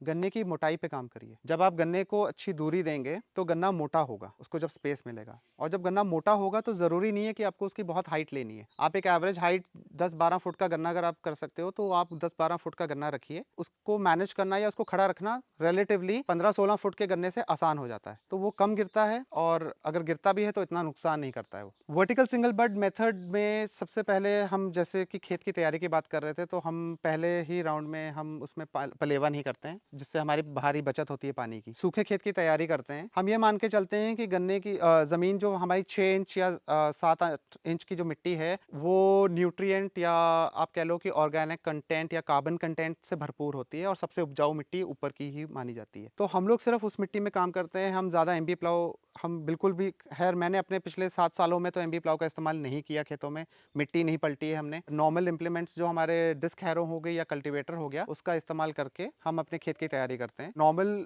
इम्प्लीमेंट से हम अपने बेड और फरो बनाते हैं। वर्टिकल सिंगल बड के लिए आपको बेड बनाना बहुत ज़रूरी है। अगर आप इसमें भी देखेंगे, इस पिक्चर में भी आप अगर देखते हो तो एक नाली है और नाली के साथ जो है एक बेड बना हुआ है। ये रेज्ड बेड है, ये ज़मीन से थोड़ा सा उठा हुआ बेड है। बेड के किनारे क्यों लगाते हैं, थोड़ा सा ज़मीन से उठा के क्यों लगाते हैं, इसके पीछे तमाम सारे कारण हैं जिसके बारे में हम अभी स्टेप बाय स्टेप बात करते जाएंगे। इस खेत की प्रिपरेशन तक हमें ना खेत में पानी लगाना है, ना हमको गहरी जुताई करनी है। एक बार जब आपका खेत तैयार हो गया, आपने ये बेड बना लिए हैं सूखे खेत में, उसके बाद जब आपको बुआई शुरू करनी है तो आप जितनी नालियां बोएंगे उतनी नाली में आप पानी चला दीजिए, सिर्फ नाली में, और सिर्फ पानी इतना लगाना है कि आप जब पानी आपका बेड उस नाली के एंड तक पहुंच जाए तो आपको पानी रोक देना है। आपको पानी ओवरफ्लो नहीं करना, आपको किसी भी सिचुएशन में पानी जो है वो बेड के ऊपर नहीं जाने देना। जहाँ पे आपका पानी रुक गया, आपको नेक्स्ट अपनी नालियाँ जितनी आप बो रहे हो आप उतने में पानी काट दीजिए, और अपनी नालियाँ जब पानी उसका सूख जाए तो आप ये देखेंगे कि नाली में चला हुआ पानी जो है एक धार बना देता है, उस नाली में एक निशान बना देता है। आपको एक आइडिया मिल जाता है कि पानी का लेवल जो है हर बार जब आप उसमें चलाएंगे उस नाली में तो पानी का लेवल उसी लेवल तक ही रहेगा उस नाली में, उससे ऊपर नहीं जाएगा अगर आप उतना ही पानी छोड़ते हैं उस नाली में। तो वो एक जो इंडिकेशन बन जाता है, वो पॉइंट आपका नाली में गन्ना लगाने का पॉइंट बन जाता है। आइडिया ये है उसके पीछे कि गन्ना या कोई भी फसल जो है उसको सिर्फ मॉइस्चर चाहिए, नमी चाहिए, किसी भी फसल को पानी नहीं चाहिए। पानी जो है वो फसल को नुकसान पहुंचाता है। अगर आप उसका सिर्फ मॉइस्चर देंगे, अगर आप उसको सिर्फ नमी देंगे तो वो क्रॉप जो है वो बहुत ज़्यादा फ्लरिश करेगी, बहुत अच्छे तरीके से चलेगी। वर्टिकल सिंगल बड मेथड जो है ये एक नेचुरल फार्मिंग है, कुदरतीकरण है गन्ने का, naturalisation of sugar cane farming भी इसको हम कहते हैं, क्योंकि हम इसमें कुदरती जो हमारे जो फैक्टर्स रिस्पॉन्सिबल हैं हमारी खेती के लिए, हम उस पर निर्भर करके उसके हिसाब से हम गन्ने की बुआई करते हैं। इसमें क्या इंपॉर्टेंट है, आपको कैरेक्टर जानना है गन्ने का कि गन्ना सबसे अच्छा परफॉर्म कौन से साल के कौन से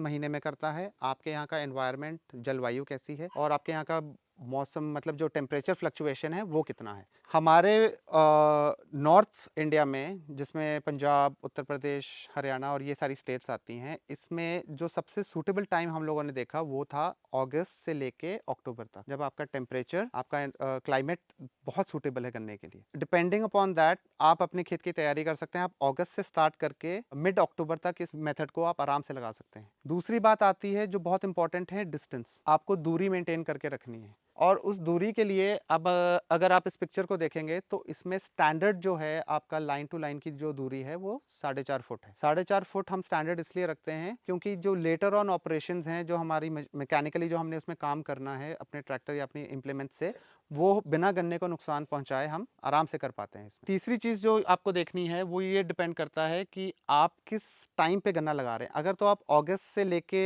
beginning of first week of सितंबर तक लगा रहे हैं तो आप बड टू बड का डिस्टेंस जो है वो आप वेरिएशन कर सकते हैं। हम मिनिमम जो है 2 फुट पे लगाते हैं। एक बड से दूसरी बड की दूरी हमारी 2 फुट रहती है। आप इसको 2.5 भी ले जा सकते हैं, 3 भी ले जा सकते हैं और आप इसको 4 फुट तक भी कर सकते हैं। तो इसका मतलब ये हुआ कि रो टू रो 4.5 फुट और बड टू बड 4 फुट मैक्सिमम तक भी आप इसमें बुआई कर सकते हैं। ये है मोनोक्रॉपिंग, शुगरकेन की मोनोक्रॉपिंग, मतलब कि जब आप सिर्फ और सिर्फ पूरे खेत में शुगरकेन की फसल ले रहे हो तब ये डिस्टेंस सूटेबल है 4.5 बाई 4 फुट का। अगर आप इंटरक्रॉप करते हो, अगर आप कह रहे हो कि मुझे सह फसली लेनी है, तो सह फसली के लिए 8 बाई 4 फुट पे भी जा सकते हैं। 8 बाई 4 फुट है मतलब कि आप एक रो से लेके दूसरी रो जो आपकी बनती है, बीच वाली रो को आप छोड़ देंगे तो आपकी 8 फुट की दूरी बन जाएगी। 8 से 9 फुट की। अगर आप 4.5 फुट का रो रखते हैं, बेड का डिस्टेंस रखते हैं, तो आपको एक बेड बीच का छोड़ देना है। आप उसको इंटरक्रॉप के लिए इस्तेमाल करिए या आप उसको मेन क्रॉप बना के शुगर केन को इंटरक्रॉप बना लीजिए। उसमें आप बड टू बड 4 फुट रख सकते हैं। पॉइंट ये है कि आप जब स्पेस और सही टाइम पे गन्ना लगाओगे तो इस गन्ने की कैपेसिटी इतनी है कि ये अनगिनत गन्ने देगा आपको, मिलेबल केन्स देगा, जो आपकी इमेजिनेशन के भी बियॉन्ड है, आपने सोचा भी नहीं होगा। अभी आप को खेत जब फील्ड विजिट कराया जाएगा तो उसमें आपको हम दिखाते हैं कि एक बड से हम मैक्सिमम कितने गन्ने और कितने टिलर्स ले रहे हैं और कितने मिलेबल केन्स ले रहे हैं। 40 और 42 गन्ने भी अभी हम गिन के आपको दिखाएंगे एक क्लम्प से, एक बद से। तो इसका मतलब ये हुआ कि गन्ने की कैपेसिटी जो है टिलर्स देने की और मिलेबल केन में कन्वर्जन रेट जो है वो बहुत है, प्रोवाइडेड कि आप उसको सही एनवायरनमेंट देते हैं, सही समय पे लगाते हैं। इसके अलावा आपको ये इसका जो एंटायर टेन्योर है शुगर केन का, इसमें आपको इस चीज़ का ध्यान देना है कि आपको हमेशा कम पानी देना है, इसको लिमिटेड पानी देना है। कभी भी at any point of time आपको ये नहीं सोचना कि ये फसल सूख रही है तो मैं भर के पानी दे दूँ इसको। जब भी आपने पानी देना है, आपने ये ध्यान देना है कि हम इरिगेट करें तो उसको क्रॉप को सिर्फ मॉइस्चर मिलना चाहिए, नमी मिलनी चाहिए। ये इसके पीछे का लॉजिक है। तीसरी बात यह है कि सबसे इम्पॉर्टेंट है कि आप किस डायरेक्शन में लगा रहे हो, वो बहुत इंपॉर्टेंट मैटर करता है। डायरेक्शन, आपका डायरेक्शन इसका स्ट्रिक्टली ईस्ट और वेस्ट में आपके फरोज होने चाहिए, बेड होना चाहिए, और साउथ फेसिंग जो ढलान है उस पर आप गन्ना लगाएंगे। उसके पीछे का रीज़न ये है कि आने वाला टाइम जो होता है वो हमारे यहाँ पे हार्श विंटर्स आती हैं, सर्दियों का समय शुरू हो जाता है, जिसमें जो सनलाइट का एक्सपोजर है वो कम हो जाता है, जो हमें धूप मिलती है, गर्माहट मिलती है, वो कम हो जाती है। क्योंकि हम सब किसान हैं, शुगर केन फार्मर्स हैं, हम लोगों को ये पता है कि ये C4 क्रॉप है। C4 मतलब कैटेगरी 4 का क्रॉप है शुगर केन। ये एक हैवी फीडर क्रॉप होता है, मतलब heavy feeder in the sense कि इसको अच्छी खुराक चाहिए, लंबे ड्यूरेशन का क्रॉप है और मैक्सिमम सनलाइट चाहता है, ये इसको बहुत सारी धूप चाहिए। इसीलिए जब हम कंपेयर करते हैं अपने उत्तर प्रदेश और महाराष्ट्र से, जब हम बहुत ज़्यादातर किसान आजकल, क्योंकि देखिए सोशल मीडिया का ज़माना है एंड कनेक्टिविटी बहुत अच्छी है, वहाँ किसान आज क्या कर रहा है और यहाँ क्या कर रहा है ये एकदम बस विद इन मिनट्स एक दूसरे के पास पहुँच जाता है। तो जब हम देखते हैं कि वहाँ के किसान इतना उत्पादन ले रहे हैं तो उसके पीछे मेजर रीज़न ये है कि उनके यहाँ पे जो पूरा जो क्लाइमेट है, वो जो धूप है और जो टेम्परेचर, हाई टेम्परेचर है, वो ज़्यादा समय तक मिलता है। और हमारे यहाँ पे सब 0 टेम्परेचर्स तक भी चले जाते हैं कुछ कुछ इलाकों में। तो हमारे यहाँ पे 2 या 3 महीना जो है वो बेसिकली गन्ने का डोरमेंसी का पीरियड कहा जाता है, कि उस समय गन्ना बिल्कुल डोरमेंट हो जाता है, कोई एक्टिविटी नहीं हो रही होती गन्ने के क्रॉप में, बिल्कुल खड़ा रहता है। अगर आप देखेंगे कि दिसंबर से लेकर जनवरी, एंटायर जनवरी तक अगर एक मदर शूट खड़ा है तो वो मदर शूट ही खड़ा रहता है। और जैसे जैसे टेम्परेचर फेब में जैसे जैसे टेम्परेचर बढ़ने लगता है हमारा, फिर उसके बाद आप उसमें एक्टिविटीज देखते हैं, उसमें ग्रोथ देखते हैं, टिलर्स देखते हैं और उसका रंग बदलता हुआ देखते हैं। तो उसमें बट जब हम वर्टिकल सिंगल बड मेथड से लगाते हैं तो हमारा जो एंटायर ये जो टाइम है अक्टूबर, नवंबर, दिसंबर, जनवरी, आप नोटिस करेंगे कि उस दौरान ये क्रॉप कंटिन्यूसली ग्रो कर रही होती है। जब नॉर्मल विधि से लगाया हुआ गन्ना हमारा सुस्त पड़ा रहता है सर्दी में, ये उस समय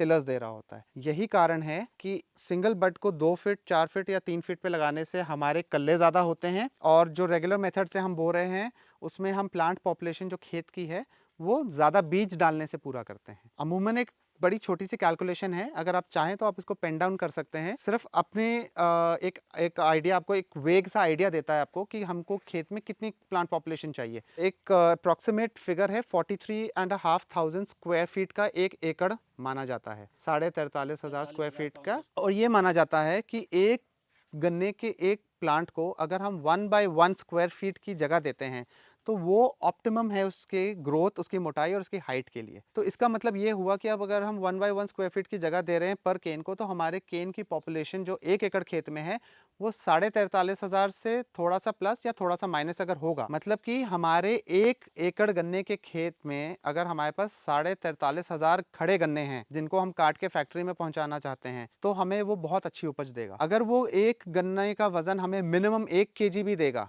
तो इसका मतलब हमारे पास 430 से 450 क्विंटल गन्ना कहीं नहीं गया आपका 1 एकड़ खेत में। वही गन्ना अगर आपका 1 से सवा किलो का हो गया, तो आप ऑलमोस्ट 600 क्विंटल प्रति एकड़ गन्ने की पैदावार को टच कर जाएंगे। 450 से 600 के बीच में अगर आप 1 एकड़ खेत से गन्ने का उत्पादन ले रहे हैं, तो ये एक अच्छा उत्पादन माना जाता है। और उसमें अगर आप अपनी लागत को घटा देते हैं, तो ये आपका सोने पे सुहागा हो गया, आपको अतिरिक्त इनकम आपकी बढ़ गई। इसकी अपेक्षा कि आप 600 से 700 पे जाने के लिए जितना जोर लगाएंगे गन्ने पे, या जितनी मेहनत करेंगे या जितनी खाद डालेंगे, अगर आप उतनी ही लागत घटा देते हैं, तो ये ऑलमोस्ट आपको उतनी एवरेज या उसके आसपास पहुंचा देगा। तो उस चीज को अचीव करने के लिए हम लोग अगर 4.5 बाय 2 फुट पे गन्ना लगाते हैं, मतलब बट टू बट 2 फीट और रो टू रो 4.5 फुट, और अगर आप इसको कैलकुलेट करें तो 264 बाय 165 हमारी लेंथ एंड ब्रेथ होती है 1 एकड़ खेत की, 165 बाय 264 फीट। तो अगर 165 को आप 4.5 से डिवाइड करेंगे तो आपकी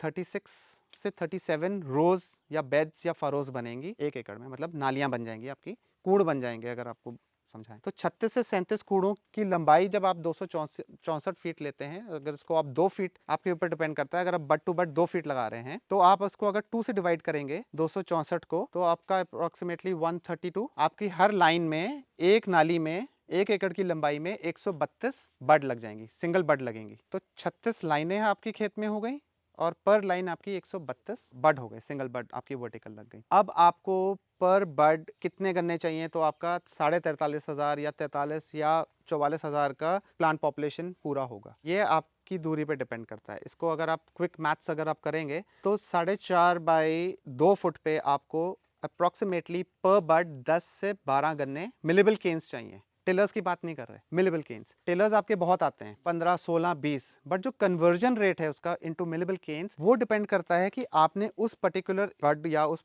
पर्टिकुलर क्लम्प को कितनी जगह दी है। तो जब आप 4.5 बाई 2 फुट की जगह देते हो एक बड को, एक दूसरी बड से दूरी रो टू रो 4.5 और एक बड से दूसरी बड का 2 फुट रखते हो, तो आपके पास एवरेज ऑन एन एवरेज 10 मिलेबल केन आपके पास तैयार हो जाते हैं एक बड में। अगर आप उसको 3 फीट करते हैं तो वही आपका 12 से 14 गन्ने पर क्लम्प आपको मिल जाते हैं। और वही जब आप 4 फीट पे ले जाते हैं तो आपको 16 प्लस मिलेबल केन पर क्लम्प आराम से मिल जाते हैं। ये सारे हमने पिछले 7 सालों में अपने फार्म पे प्रैक्टिकली करके देखा है। रिजल्ट्स को हमने, मतलब ये रिजल्ट ओरिएंटेड है, मतलब ऐसा नहीं है कि हमने नहीं किया और किताबों से या इधर से हवा में बात कर रहे हैं, ये सब कैलकुलेटेड है। तो आपका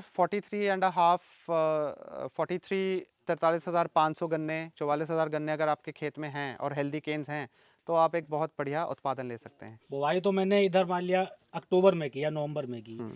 A to Z कोई भी आप मेथड से करें तो दिसंबर और जनवरी में उसकी ग्रोथ रुक जाती है। हाँ जी, तो इसमें आपने बताया कि इसमें ग्रोथ करेगा, बट करता रहेगा। तो इसमें क्या लॉजिक है, इसमें क्यों हाँ, बढ़ेगा, बिल्कुल ये जानना बिल्कुल। है। एक थंब रूल मान के चलिए, जितने भी गन्ने के किसान हैं मोस्ट ऑफ देम नो, सबको ज़्यादातर तो ये पता ही है कि एक ये हीट लविंग क्रॉप है। तो आप ये मान के चलिए कि जब आपका 24 डिग्री से नीचे टेम्परेचर जाने लग जाए, तब आपको गन्ने की बुआई करनी नहीं चाहिए। वो आपका जमाव प्रभावित करता है, ठीक है, और उसकी आने वाली जो ग्रोथ है वो उसको प्रभावित करता है। कई कारणों से किसान के पास ऑप्शन नहीं होते हैं, तो कई बार वो बुआई कर देते हैं, बट लेकिन कहीं ना कहीं वो उनकी जर्मिनेशन को इफेक्ट करता है। आपके सवाल पे आते हुए ये कहने का मतलब है कि हमारी वर्टिकल बड में ग्रोथ क्यों नहीं रुकती है। वर्टिकल बड में ग्रोथ इसलिए नहीं रुकती है क्योंकि जिस डायरेक्शन में हमने जब बात कर रहे थे, तो हम कह रहे थे कि स्ट्रिक्टली आपको ईस्ट और वेस्ट डायरेक्शन में आपको गन्ना की नाली खींचनी है, और उसकी दक्षिण साइड की जो फेसिंग है, मतलब साउथ फेसिंग स्लांट पे ढलान जो बनती है बेड की, उस तरफ लगाना है। वो पॉइंट ऐसा पॉइंट होता है जहां पे पूरी सर्दियों में आपको मैक्सिमम सनलाइट एक्सपोजर मिलेगा, मतलब ज्यादातर धूप उसी तरफ चमकेगी। तो वो पॉइंट पे जब नाली के अंदर का टेम्परेचर ठंडा होता है, बट वो ढलान जो होती है उसकी अपेक्षा गर्म होती है। तो वो जो थोड़ा सा भी सर्दी में उसको टेम्परेचर मिलता रहता है, वो उसकी क्रिया जो उसका अंदर जो प्रोसेस चल रहा होता है ग्रोथ का, वो कंटिन्यू रखता है। वो इसी वजह से जो गन्ना नाली के अंदर बोया होता है वो उसकी अपेक्षा उतनी ग्रोथ नहीं करता। टेम्परेचर बाहर नहीं रहेगा, बट जिस तरफ वो लगेगा उस तरफ पे धूप आपको सबसे ज़्यादा मिलेगी।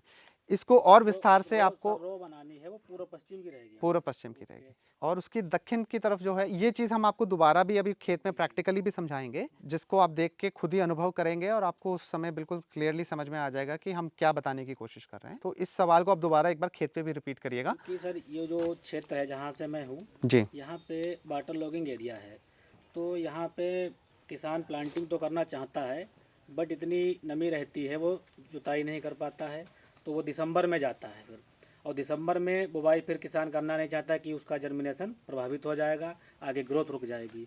तो यदि अगर ये हमारी प्लांटिंग चल जाएगी तो किसान अगर दिसंबर में भी लगा देगा और वो ग्रोथ हमारा करेगा तो बहुत अच्छा रहेगा। देखिए, इसके लिए मैं आपको फिर से बताना चाहता हूँ, जब आप वर्टिकल सिंगल बड या जब आप good grow cropping method Phagwara को फॉलो करते हैं, तो वो और ये वाली बुआई में बहुत अंतर है। इसका पूरा सेटअप ही अलग है। इसका सेटअप इस तरीके से अलग है कि आपको पूरा क्रॉपिंग पैटर्न चेंज करना पड़ेगा। मान लीजिए, मैं आपको एक उदाहरण देता हूँ, आपने वीट की क्रॉप ली, गेहूं की फसल आपने काट ली। गेहूं के समय तो कोई पानी और कोई जल भराव नहीं होता ना, उस वक्त तो खेत बिल्कुल सूखे होते हैं और आप जैसे मर्जी जुताई करिए उसमें। गेहूं की हार्वेस्टिंग के बाद आप अपने खेत की सूखी जुताई कर दीजिए, सूखे खेत की जुताई कर दीजिए। उसके बाद आप अपना लेजर लेवलर, अगर आप उसको लेवलिंग करनी है तो वो सबसे ऑप्टिमम टाइम होता है, सबसे बेस्ट टाइम है, आप अपनी लेवलिंग कर लीजिए खेत की, अगर आपको आवश्यकता है तो। आपने लेवलिंग कर ली, लेवलिंग के बाद आप अपने खेत में जाके ये वाले जो बेड ऑफ फरो है ये बना दीजिए, ये बेड्स बना दीजिए। उसी समय खेत में आपको अपना क्रॉपिंग पैटर्न चेंज करना पड़ेगा। आप फिर पैडी, आप धान नहीं ले सकते हैं उसमें। जब आपने बेड्स बना लिए हैं तो आपके पास ऑप्शन क्या बची?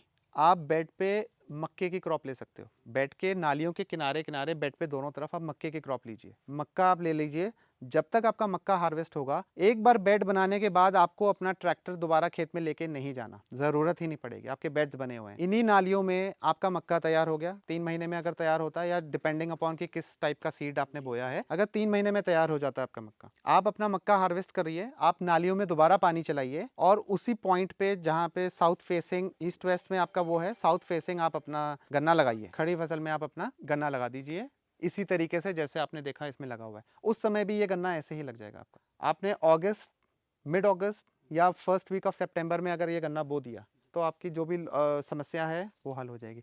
अगर आपका बाढ़ग्रस्त क्षेत्र है, फिर वो एक एक्सट्रीम कंडीशन है, उसमें तो फिर कोई भी चीज़ नहीं चलती ना, फिर तो आपके पास कोई ऑप्शन ही नहीं बचा कि आपका नदी का पानी आ गया, बाढ़ हो गई, उसमें तो कुछ भी नहीं चलेगा आपका, वो फिर उसका तो कोई हल नहीं है आपके पास। अगर नॉर्मल कंडीशंस हैं तो आप इसमें ये क्रॉपिंग पैटर्न को अडॉप्ट कर सकते हैं। ये एक ऑप्शनल है और ये प्रैक्टिकली किया हुआ ऑप्शन है। बट अगर आप ये कहते हो कि नहीं, मुझे धान ही as a inter crop rotation में मुझे धान ही एक फसल लेनी है, तो धान के बाद आपके पास कोई बहुत ज़्यादा विकल्प बचते ही नहीं है। जी सर, वहाँ पे बस यही समस्या है एक, कि आटम प्लांटिंग तो किसान करना चाहता है जी, बट पानी भरा है, अभी जुताई नहीं हो पा रही, तो वो दिसंबर में कर सकता है उसको। जो अप्रैल का महीना है, अप्रैल के आगे आप इस खेत की तैयारी कर लीजिए। आप धान को छोड़ के आप अगर मक्के की फसल लेते हैं तो वो भी उतनी ही लागत में अच्छी प्रोडक्शन देता है मक्का। तो जिस बेल्ट की आप बात कर रहे हो वहाँ पे मक्का भी बहुत अच्छा पैदा होता है, और अगर आप उसको बेड के ऊपर लगा लेंगे तो वो आपको नॉर्मल मक्के की बुआई से कहीं बेटर उत्पादन देगा। तो इसको अडॉप्ट कर सकते हो आप, ये एक बहुत अच्छा विकल्प है एज अ क्रॉपिंग पैटर्न। और जो आपके मक्का जब हार्वेस्ट होगा तो आप मान लीजिए उसका जैसे भुट्टा या जो भी उसकी बाली तोड़ते हैं, तो जो उसका बचता है, जो भी क्रॉप रेजिड्यू बचता है, उसको आप उसी नाली में बिछा दीजिए, वो आपकी ज़मीन की खुराक बन जाएगी दोबारा से। अभी तक हमने बीज की बात की, बीज के बचत की बात की है, पानी की बचत की बात की है, खेत के प्रेपरेशन जो तैयारी में हमारा डीजल और जो इम्प्लीमेंट या जो हमारी इम्प्लीमेंट्स घिसते हैं, डिस्क घिसती है, उसकी बचत की है हमने। जब हम ट्रेंच की बात करते हैं, ट्रेंच में सबसे बड़ा ड्रॉबैक जो एक और है, जो सबसे बड़ी कमी एक और है, कि ट्रेंच को एक छोटा मोटा ट्रैक्टर 35 HP का नहीं खींच पाता है। अगर आपको ट्रेंच से बुआई करनी है तो आपके पास 50+ HP का ट्रैक्टर चाहिए, और वो हर किसान के पास अवेलेबल नहीं है। हर किसान के पास वो क्षमता नहीं है कि वो एक बड़ा ट्रैक्टर ले और फिर जाके ट्रेंच की बुआई करे। तो इस वजह से ये जो मेथड ऑफ सोइंग है, ये हर एक को सूट करता है और हर एक किसान की रीच में है ये। इसके अलावा जब हम अगले स्टेप पे चलते हैं, जब हम गन्ने की बुआई कर देते हैं, हमने 4.5 बाई 2 फुट पे गन्ना लगा दिया, फिर अगला सवाल आता है कि आपने इरिगेशन कैसे करनी है। आप हमेशा जब आप इसकी बुआई प्रैक्टिकली करेंगे तो आप एक चीज़ नोटिस करेंगे कि जो आपका बेड है वो मॉइस्चर रिटेन करके रखता है, वो नमी जो है वो अपने में रखता है। आपको ऊपर से नाली सूखी दिखेगी, इसका यह मतलब नहीं है कि आप पानी लगा दीजिए। आप अगर बेड या बड के पीछे वाला पार्ट को जब खोद के देखेंगे या थोड़ा सा भी मिट्टी हटा के देखेंगे तो नीचे नमी होगी। आप जितना कम पानी देंगे गन्ने को वो उतनी अच्छी ग्रोथ करेगा। आमतौर पे जब आप पूरे खेत में पानी चलाते हैं या आप ट्रेंच से बोए हुए गन्ने में नाली में जब आप पानी दौड़ाते हैं तो आप देखते हैं कि हमारे गन्ने की फसल पीली पड़ जाती है। और जैसी गन्ने की फसल पीली पड़ती है हमारे खाद की बोरियां तैयार रखी होती हैं, लेबर हायर कर लेते हैं, हम झोले टांग के गन्ने में खाद का छींटा देने लगते हैं। बट जब आप वर्टिकल सिंगल बड मेथड से गन्ने की बुआई करोगे और आप जब इसमें पानी लगाएंगे तो आप ये नोटिस करोगे कि आपकी फसल पीली पड़ने के बजाय हर पानी पे हरी हो जाती है और उसका रंग चढ़ता है उसको और वो ग्रोथ शुरू करता है उस समय। उसके पीछे कारण क्या है कि जैसे आप और हम हैं, हम लोग पानी के नीचे नहीं रह सकते, नहीं रह सकते। हमें सांस लेनी है, जहाँ पानी भरेगा वहाँ हवा नहीं रहेगी। जब भी क्रॉप के ऊपर से आप पानी चलाओगे तो उसकी रूट सफोकेट करती हैं, मतलब दम घुटता है उसका, जब तक कम हो जाता है। और जब ऑक्सीजन का उसका जो हवा का संचार है जब वो कम हो जाता है तो उस वजह से आपकी क्रॉप को एकदम से रिवाइव कराने के लिए आप यूरिया का या नाइट्रोजन उसको आप देते हो, जिससे वो फिर रिवाइव करता है या वो वापस से हरा भरा होने लग जाता है। तो ये वाटर मैनेजमेंट के अंडर आता है कि आपको कम पानी में बढ़िया उत्पादन देगा ये, और आपका गन्ना जो है इन्हीं कारणों की वजह से बढ़ता है और खापता है। अच्छा सर, एक क्वेश्चन और था। इस विधि से हमने गन्ना लगाया, गन्ना लगाते समय हमारे पास ड्रिप का सिस्टम है, तो ड्रिप सिस्टम हम इस खेत में फिट कर सकते हैं कि नहीं? बिल्कुल, आप ड्रिप सिस्टम इसमें फिट कर सकते हो अगर आपके पास ऑलरेडी है। ड्रिप भी सिर्फ क्रॉप को मॉइस्चर देता है, नमी देता है। आप कभी जल भराव नहीं कर रहे हैं। अगर आप केले की भी खेती कर रहे हैं तो वो भी आप ड्रिप पे ही कर रहे हैं शायद। जो प्रिंसिपल ड्रिप फॉलो करता है वही हम फॉलो कर रहे हैं यहाँ पे। ड्रिप क्यों किया जाता है? जहाँ पे एक तो पानी की कमी है, कम पानी में पूरा काम लेना है आपको, और दूसरी बात ड्रिप सिर्फ क्रॉप को मॉइस्चर देता है। आप इस प्रिंसिपल को आप किसी भी क्रॉप पे अप्लाई कर लीजिए। अगर आप गेहूं की फसल को भी बेड के ऊपर लगाओगे और 9 इंच की दूरी पे लगाओगे तो आप 7 से 8 किलो में 1 एकड़ की बुआई कर सकते हैं, और आपको पर दाना 40-40 टिलर्स मिलेंगे और हर टिलर के ऊपर आपके बाली आ जाएगी और बढ़िया लेंथ की बाली आएगी। ये सारी चीज़ें कम पानी, वाटर मैनेजमेंट, स्पेस मैनेजमेंट की वजह से हैं। तो आप ड्रिप भी कर सकते हो, वो कोई वो उसमें कोई प्रॉब्लम नहीं है। हम उसको रेप्लिकेट करते हैं, मतलब कि हम अगर ड्रिप नहीं लगा पा रहे हैं तो इस मेथड से बोने में हम उसी चीज़ को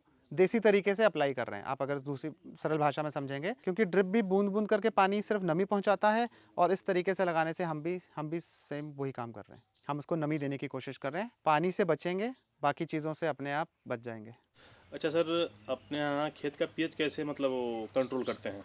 ये बहुत इंपॉर्टेंट फैक्टर है कि जब आप खेती कर रहे हो, तो अब मैं बहुत रिलेटिवली बहुत देर से नहीं खेती कर रहा हूँ, मुझे 8 ही 10 साल हुए हैं खेती करते हुए, 10 से प्लस साल हो गए होंगे। मेरी शुरुआत से लेके आज तक की ये प्रैक्टिस थी कि ये ज़मीन जिसमें आप गन्ने की फसल देख रहे हो उस समय, ये यहाँ पे मूंगफली वाली ज़मीन थी। मतलब कि ना यहाँ पे धान पैदा होता था, ना ही गेहूं ढंग से होता था। यहाँ पे सिर्फ मूंगफली बो देते थे, जो हो गया, और नहीं हुआ तो कोई बात नहीं कि मूंगफली बो दी उन्होंने। पिछले कुछ सालों से हमने अपना एक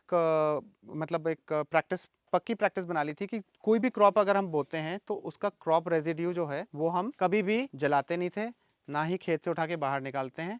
जितना भी है, कैसे भी है, उसको हम खेत में ही मिला देते हैं। जब आपका कार्बन कंटेंट, ऑर्गेनिक कंटेंट खेत का बढ़ेगा तो आप केमिकल फर्टिलाइजर पे डिपेंडेंसी आपकी कम हो जाएगी। एक और प्रैक्टिस है, बहुत आम तौर पे प्रैक्टिस है, कि किसान क्या करते हैं, शुरू से बुआई से पहले ही एक शेड्यूल बना लेते हैं अपना कि हमको थ्रू आउट फसल में ये फर्टिलाइजर हमको देने ही देना है, और वो उसी पे चलते हैं। अच्छा, दूसरी बात, मैं जो भी बात कर रहा हूँ अपने एक्सपीरियंस पे बात कर रहा हूँ। इट इज़ नॉट नेसेसरी कि जो मैं बोल रहा हूँ वो आपके यहाँ भी अप्लाई हो। ये एक प्रैक्टिकल एक्सपीरियंस होता है, ये आपको अपने आप करके देखना है। अगर आपको सूट करता है आप उसको आगे चलाइए, नहीं करता तो आप अपनी चेंजेस, वेरिएशंस कर सकते हैं। हम यहाँ पे फर्टिलाइजर या जो न्यूट्रिशन है वो क्रॉप के हिसाब से देते हैं। अगर हमको लगता है कि इसको चाहिए तो हम देते हैं, अगर नहीं चाहिए तो हम नहीं भी दे रहे हैं। तो हमारा कोई हार्ड एंड फास्ट रूल नहीं है कि हमने एक चार्ट बना लिया कि हमको इतने दिन पे इतना देना है, फिर उसके बाद इतना देना है, फिर इतनी सिंचाई के बाद इतना देना है।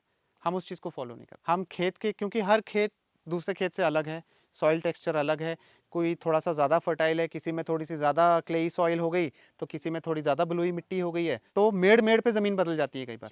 हम लोग खाद लेते हैं, कोई भी फर्टिलाइजर यूज करते हैं फील्ड में, तो हर एक व्यक्ति एकड़ के हिसाब से यूज करता है। तो आप कैसे यूज करते हैं मतलब? आपका बहुत अच्छा सवाल है, इस पे हम आ ही रहे थे कि जब आप वर्टिकल सिंगल बड लगाते हो, आप लोग बेटर, जो जितने केले के किसान हैं वो ज़्यादा बेटर समझ पाएंगे इसको। जैसे आप केले की पौध लगाते हो और आप हर पौध को देखते हो, है ना, हर एक प्लांट को आप देखते हो और हर एक प्लांट के हिसाब से डोज देते हैं, पर प्लांट के हिसाब पर प्लांट के हिसाब से देते हो। वर्टिकल सिंगल बड भी ऑलमोस्ट सिमिलर है। आपको जब आप देखिए, आप जब किसी चीज़ की दर को घटाते हो, क्वांटिटी आप घटा रहे हो, तो क्या हो रहा है कि आप अपना रिस्क फैक्टर थोड़ा सा बढ़ा ले रहे हो। आपको हर प्लांट पे फोकस करना पड़ेगा। अगर आपका 2 बाई 2 फीट पे आपने हर बड को लगाया है और मान लीजिए किसी भी कारण से आपका एक बड जर्मिनेट नहीं हुआ या जर्मिनेट होकर ख़राब हो गया या कीड़ा लग गया या कोई जानवर खा गया, तो आपका गैप वो 4 फुट पे चला गया। एक बड से दूसरा बड का गैप आपका 4 फुट का हो गया। तो आपको ये इंश्योर करना है कि आपके पास पॉपुलेशन जो प्लांट की आपने लगाई है वो मेंटेन रहे। इधर आप उसको गैप फिल कर दीजिए, ट्रांसप्लांट कर दीजिए। अगर पहले ही ख़राब नहीं जमा किसी कारण से तो आप तुरंत लगा दीजिए। अदरवाइज़ आप साइड बाय साइड थोड़ी सी पौध तैयार कर लीजिए ताकि आपके खेत में बहुत बड़े गैप्स ना बनने पाएँ, जिसकी वजह से आपको लेटर स्टेजेस में प्लांट आपकी जो पॉपुलेशन 1 एकड़ खेत के उत्पादन को जो इफेक्ट करेगी वो ना होने पाए। इसका एक बहुत सरल सा एग्जांपल ये भी है, प्लांट पॉपुलेशन पर एकड़ खेत में क्यों इंपॉर्टेंट है। उसका एक एग्जांपल ये है कि मान लीजिए एक कमरा है, एक कमरे में कैपेसिटी 5 लोगों के बैठने की है, तो वो कंफर्टेबली बैठेंगे। अगर उस कमरे में आप 10 लोगों को बैठा दोगे तो वो परेशान होंगे, अब वो इतने घुटन में नहीं बैठ पाएंगे या रह नहीं पाएंगे। और अगर आप उसमें कम लोगों को बैठाते हो तो वो आप उस कमरे को पूरी तरीके से फिर यूटिलाइज नहीं कर रहे हो। तो इसी तरीके से खेत है, अगर एक खेत को आप ओवर पॉपुलेट करते हो, अगर हम बात करते हैं रेजर वाले मेथड से गन्ने की बुआई की, जिसमें आप 3 कूड़ खींचते हो जो ट्रेडिशनल तरीका है और पूरे में आप बीज डाल देते हो, तो करीब करीब अगर आप कैलकुलेट करोगे तो आपका 25 से 30 क्विंटल के बीच में आपका सीड पड़ जाता है, पर एकड़ आपका बीज पड़ जाता है। हर गन्ना जो है, जब आपने गन्ना आपका जर्मिनेट हुआ, जर्मिनेट के बाद जब वो टिलर कर गया और जब आपने हार्वेस्ट किया, ये 3 अलग अलग फेजेस होते हैं उस गन्ने के। जब जर्मिनेट हुआ तो आपको बहुत अच्छा खेत लगा, क्यों? क्योंकि आपका सीड रेट अच्छा पड़ा हुआ है और हरा दिख रहा है, आपको भरा हुआ खेत लग रहा है। उसके बाद जब वो टिलरिंग फेज़ में आया तो हर गन्ने ने 2-2 3-3 खाबें दी। बट जब वो कन्वर्जन रेट आता है, मतलब कि जब उसने मिलेबल केन में कन्वर्ट होना है, तब क्या होता है कि सर्वाइवल ऑफ द फिटेस्ट, मतलब कि जो तगड़ा वही बचेगा। तो जो छोटी 2-3 खाबें होती हैं, क्योंकि उसके पास जगह नहीं होती है, वो ख़त्म हो जाती है। जब आप गन्ना काटने का टाइम आता है, तब आप जब खेत में जाते हो तो आप कहते हो यार गन्ना तो उस वक्त बहुत अच्छा था बट निकला कम है। उसका कारण यही होता है क्योंकि हर गन्ने के ऊपर अगौरा तो नज़र आ रहा है आपको हरा, आप दूर से खड़े होकर बाहर से देख रहे हैं, आपको लग रहा है यार बहुत हरा भरा खेत है। क्यों? क्योंकि आपने बड़ी घनी बुआई की हुई है, 2.25 या 2.5 फुट पे आपने बुआई की है। तो हर गन्ना जमा, हर एक एक, अगर सिंगल गन्ना भी है तो वो भी आपको बाहर से बहुत अच्छा लगेगा।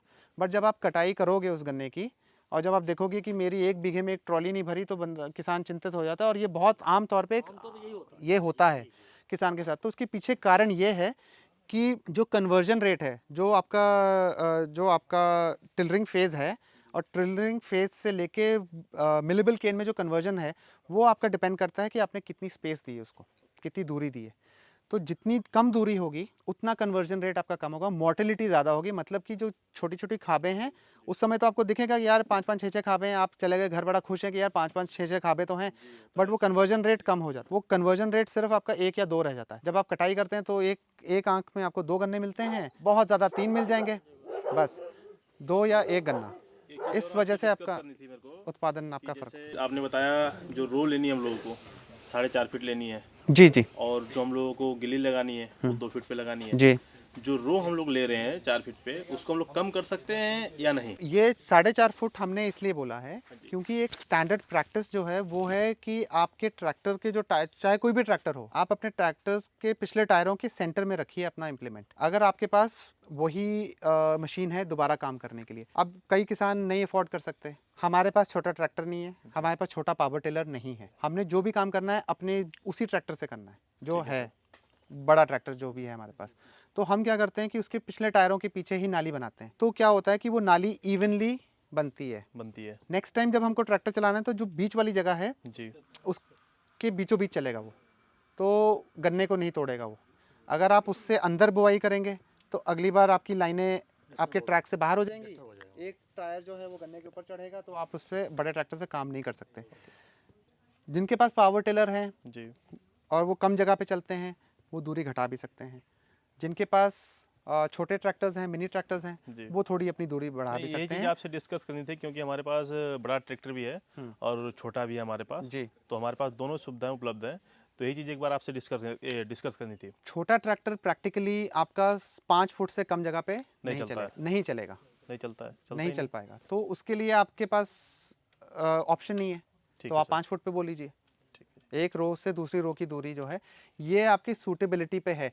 अब इसका ये मतलब नहीं है कि हमने 5 फुट पे बो दिया तो हम छोटा ट्रैक्टर खरीद के ले आए, जी, ज़रूरी नहीं है। नहीं वो बात सही है। पॉइंट ये है, जी, पॉइंट ये है कि आपके पास कम लागत में जो संसाधन है आप उस पे आप उससे काम चलाओ, जैसे हम कर रहे हैं। जी, अब अगर हम गन्ने की बीज की कटाई कर रहे हैं जी। तो हम ना इसके लिए कोई हाइड्रोलिक ना ही कोई मोटर मशीन मैकेनिकली हम कुछ नहीं कर रहे हैं। हाथ से हमारे हाथ से ही वो नॉर्मल जिससे हम गन्ने की कटाई करते हैं उसी से हम अपना बीज काट रहे हैं। जब हम लोग ज़्यादा गैप लेते हैं तो बीच में इंटरक्रॉप करते हैं। अगर हम इंटरक्रॉप में मान लीजिए सब्जी ना लेकर के कुछ और फसल लेना चाहें तो हम उसमें क्या क्या चीज़ ले सकते हैं? फिर कुछ और में आपके पास क्या ऑप्शंस हैं? जैसे सीजनल डिपेंड करता है। सीजनल है, क्षेत्रीय है। नहीं मक्का। इस पे हाँ नहीं, हाँ यही बात करने जा रहा था। हाँ जी, गन्ने अगर मक्का हो आप गया, गोभी हो गया, बैगन हो गया, भिंडी नहीं हो गया। मक्का मक्का देखिए, तो हाँ हम आ रहे हैं उस बात पे। बताइए। ये क्लैरिफाई करना बहुत ज़रूरी है जी, कि गन्ने के साथ इंटरक्रॉप सिर्फ वो लीजिए जी, जो गन्ने से ऊपर ना जाए, ओके, या फिर वो क्रॉप गन्ने के ऊपर कैनोपी ना फॉर्म करे। ओके। कैनोपी मतलब शेड ना करे उसके ऊपर, ढके ना उसको, क्योंकि हमारा मोटिव डिफीट हो रहा है। जी, हम इस तरीके से गन्ना इसलिए लगा रहे हैं ताकि इसको विंटर्स में धूप मिले। Okay sir. जब आप इंटरक्रॉप लगा के उसके ऊपर छाया कर दोगे जी। तो पॉइंट क्या रहा? इस तरह तो गन्ने में सरसों नहीं की जा सकती फिर। सरसों गन्ने के साथ इंटरक्रॉप कभी है ही नहीं, लेकिन सर जो लोग करते हैं वो और उनको अगर प्रॉफिट हो रहा है तो करिए। मैं अपना एक्सपीरियंस शेयर कर रहा हूँ आपके ओके साथ। ओके ओके सर, नो जो प्रॉब्लम। कर रहे हैं वो उसके बारे में वो बता सकते हैं, बट हमको लॉजिकली नहीं समझ में आया तो हम नहीं करते हैं, ना ही हम किसी को एडवाइस करते हैं। आप अपने हिसाब से करिए जो आपको सूट करता है। ओके सर, जैसे मान बट लीजिए थंब रूल है ये, आप करके भी देखिएगा। जो किसान गन्ने के साथ सरसों एज अ इंटरक्रॉप लेते हैं, आप उनसे पूछ के देखिए कि गन्ना क्या विंटर्स में गन्ना चलता रहता है उनका? नहीं चलता। गन्ना उनका फरवरी में जाके ग्रोथ शुरू करता है, रोने के वो बाद भी ही। तब जब लाही कटती है। डॉर्मेंट स्टेज में जब तक वो पलेवा करके दोबारा गन्ना लगाने की कंडीशन में आता है तब तक उनका गन्ना वो सरसों हट जाती है और गन्ना चलने तो लगता है। इसका जवाब ये है कि आप पलेवा करके गन्ना बोएंगे क्यों? आप सरसों काट के सूखे खेत को जोत दीजिए, सूखे खेत में आप अपनी नालियां बना दीजिए, और जहाँ पे आपने पानी गन्ना बोना है आप उसमें पानी चलाइए। आप पूरे खेत का पलेवा क्यों करेंगे? इसका ये भी ऑप्शन है। तो आप पानी भी बचा रहे हो, आप डबल जुताई से भी बच रहे हो, डीजल बचा रहे हो, मशीनरी बचा रहे हो, आप अपनी संसाधन बचा रहे हैं आप अपने। तो ये भी एक एस्पेक्ट है, ये भी एक नज़रिया है उस चीज़ को देखने का। सर एक और इसमें सरसों में भी मैंने एक लाइव मीटिंग ज्वाइन की थी, तो उसमें सरसों के गन्ने में सरसों से जी। कैसे अच्छा उत्पादन लिया हाँ जाए, जी। तो उसको विराट तकनीकी का नाम दिया गया है। जी जी। तो उसमें उन्होंने ये बताया है कि आप गन्ने की बुवाई कर दीजिए अपनी, उसके बाद 25 दिन के बाद 25 से 30 दिन के बाद आप उसमें जो बीच में गैपिंग है उसमें आप सरसों तब डलवाइएगा, ठीक है। तो वो आपकी फसल गन्ने को भी नुकसान नहीं करेगी, और जो हमारी सरसों है साठा वाली छोटी वाली वैरायटी आती है उसको आप डलवाइए, छोटी वाली ना। साथ में ना बोइए, क्योंकि वो गन्ने को ढक देगा, पहले उससे ढक हमारे देगा। गन्ने पे काफ़ी ज़्यादा प्रभाव और पड़ेगा। गन्ने की बुवाई कैसे करिए? गन्ने की बुवाई सर ट्रेंच से नॉर्मल करिए। नॉर्मल तरीके जी, से। बीच में अपना 4 फीट है वो आप अपने उसके हिसाब से करें, जैसा आप कर सकते हैं। रेगुलर सीड आपको जी, डालने जी, को कहा जी, है ना। जी, जी, जी। हमारा पॉइंट ये है वर्टिकल बड में कि जब आप बीज की बचत कर रहे हैं, अब रेगुलर और इसमें आपके बीज में बड़ा डिफरेंस आता है। जब 3-4 यहाँ पे 3-4 तरीकों से गन्ने की बुआई हो रही है। ट्रेंच में भी 2-2 नालियाँ डाली जा रही हैं, एक ट्रेंच में 2 नाली, या फिर सीडी टाइप पेड़ रो जिसको कह रहे हैं, या फिर सीडी टाइप्स रख रहे हैं, इसको लैडर टाइप रख रहे हैं कि 1-2 आंख का टुकड़ा। तो आप उसके बीज की दर अब बताइए, कम से कम हमारे हिसाब से 40-45 क्विंटल पर एकड़ आपका सीड पड़ जा रहा है जब आप पेड़ रो कर रहे हैं। जब आप सिंगल लाइन में आते हैं, डिस्टेंस आप वही रखिए ट्रेंच का 4.5 फुट का या 4 फुट का रखिए, और उसमें एक ही लाइन आप लगाइए 2-2 आंख के टुकड़े की, तो आपका बीज का दर आधा हो जाएगा, आधा हो जाएगा, हाफ पे आ गया। तो आप अगर 40 क्विंटल से 20 क्विंटल पे आ गए उसमें, तो वो हो गया।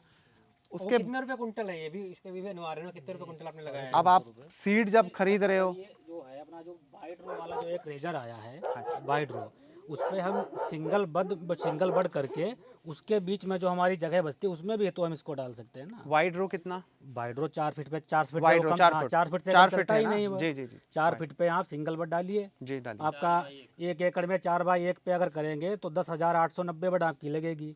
मान लिया 11,000 बड आपकी लगेगी 1 एकड़ में, इससे ऊपर नहीं लगेगी। 11,000 कितने डिस्टेंस पे बट टू 4x1 पे 4x1 जी।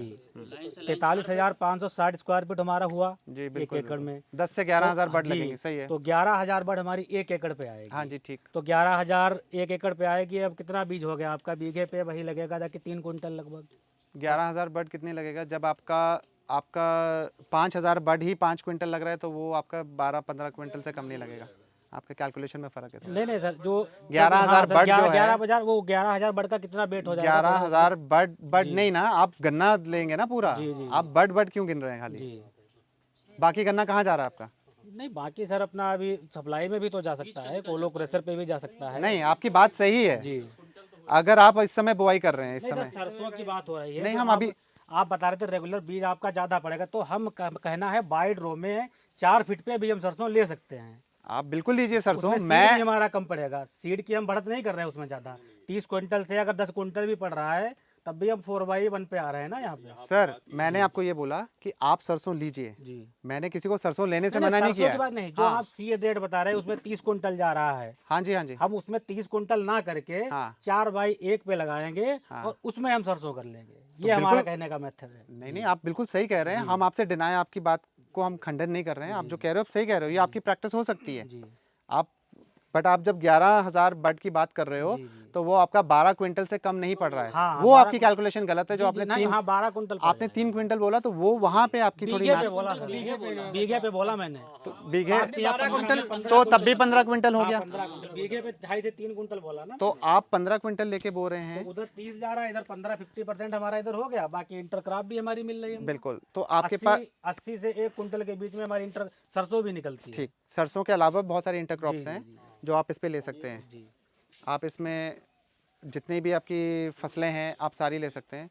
आप मसूर ले लीजिए, मटर ले लीजिए और सब्जियां आप ले सकते हो। चना है, कुछ भी आप करो। चना ले सकते हो आप, कुछ मल्टीपल इंटरक्रॉप्स आप ले सकते हो डिपेंडिंग अपॉन आपका एनवायरनमेंट कैसा है। हम नहीं लेते, हमारे यहाँ विशेष कारण है हम नहीं लेते। हम इसीलिए क्या कर रहे हैं, हमारी सूटेबिलिटी के हिसाब से यहाँ पे 2 बातें आ गई हैं। एक वर्टिकल बड को अडॉप्ट करना, क्यों करना है, और दूसरी बात यह है कि अगर उसकी अडॉप्शन में आपको कौन से वेरिएशन पे बोना है। समझ रहे हैं? वर्टिकल बड में आप 8x4 फुट पे भी बो सकते हैं, आप 4.5x4 फुट पे भी बो सकते हैं, आप 4.5x2 फुट पे भी बो सकते हैं। बट हम बात इस समय यहाँ पे इस चीज़ की कर रहे थे कि आपको वर्टिकल और रेगुलर बुआई में क्या फ़र्क है और इसके क्या लाभ हैं और ये क्यों इतना टिलर करता है। आप पिछले कितने सालों से गन्ने की खेती कर रहे हैं? ऑलमोस्ट 4-5 साल से कर रहे हैं। आप आज पिछले 5 सालों में क्या एक बड से 35-40 गन्ने ले पाए हैं? आपने दुनिया भर के ग्रोथ प्रमोटर्स डाल दिए होंगे। तो हम बेसिकली आप लोगों को ये बताना चाह रहे हैं कि शुगर केन का जब कुदरतीकरण या नेचुरलाइजेशन ऑफ शुगर केन करते हैं तो उसके हमको क्या बेनिफिट्स मिल रहे हैं। हमारी केमिकल पे डिपेंडेंसी कम हो रही है, हम कुदरत के साथ चल रहे हैं और हम देख रहे हैं कि हमारे इनपुट्स घट रहे हैं और हमें जब हम नेचर के साथ चलते हैं तो वो हमें उसमें क्या एक्स्ट्रा देती है, हम उस चीज़ के ऊपर बात कर रहे हैं। पैटर्न्स वेरिएशंस आप कर सकते हो। आपको सरसों पसंद है आप करिए, किसी को मटर पसंद है वो मटर लगाएगा, किसी को चना पसंद है वो चना लगाएगा। ये तो आपकी मार्केट पे डिपेंड करता है, अन्य चीज़ों पे डिपेंड करता है। अगर कोई एक ग्रुप ऑफ पीपल कह रहे हैं कि आप वाइडर रो पे सरसों को जमाओ के बाद लगाइए तो आप लगाइए, करिए, इस पर कोई रोक टोक नहीं है, कोई मना नहीं कर रहा है। वो अलग अलग वेरिएशंस हो गई आपकी। बट हम तो इस समय बात कर रहे हैं वर्टिकल सिंगल बड पे कि ये क्यों अडॉप्ट कर सकते हो, आपको इससे क्या लाभ है। अगर आपको लाभ नहीं मिलता तो नहीं भी आप करिए, 1 साल आप करिए इसको। अगर आपको कंपैरेटिवली नहीं इसमें समझ में आता तो कोई हार्ड एंड फास्ट रूल नहीं है कि आपको करना ही करना है ना। ये तो खाली किसके बारे में एक जिनकी सवाल या जिनकी वो थी चीज़ें, तो वो उनके सवालों के जवाब देने के लिए हम लोग हैं। क्वेश्चन ये था कि हम हाँ जी। सीधे गुल्ली को क्यों काटते हैं, हम उसको पॉट ट्रे में सीडलिंग ट्रे में उसको जर्मिनेट करके फिर क्यों नहीं करते। हाँ बिल्कुल। अब जब आप सीडलिंग की बात कर रहे हो, सीडलिंग में आपको बेसिकली क्या हो रहा है कि आपकी लेबर बढ़ रही है।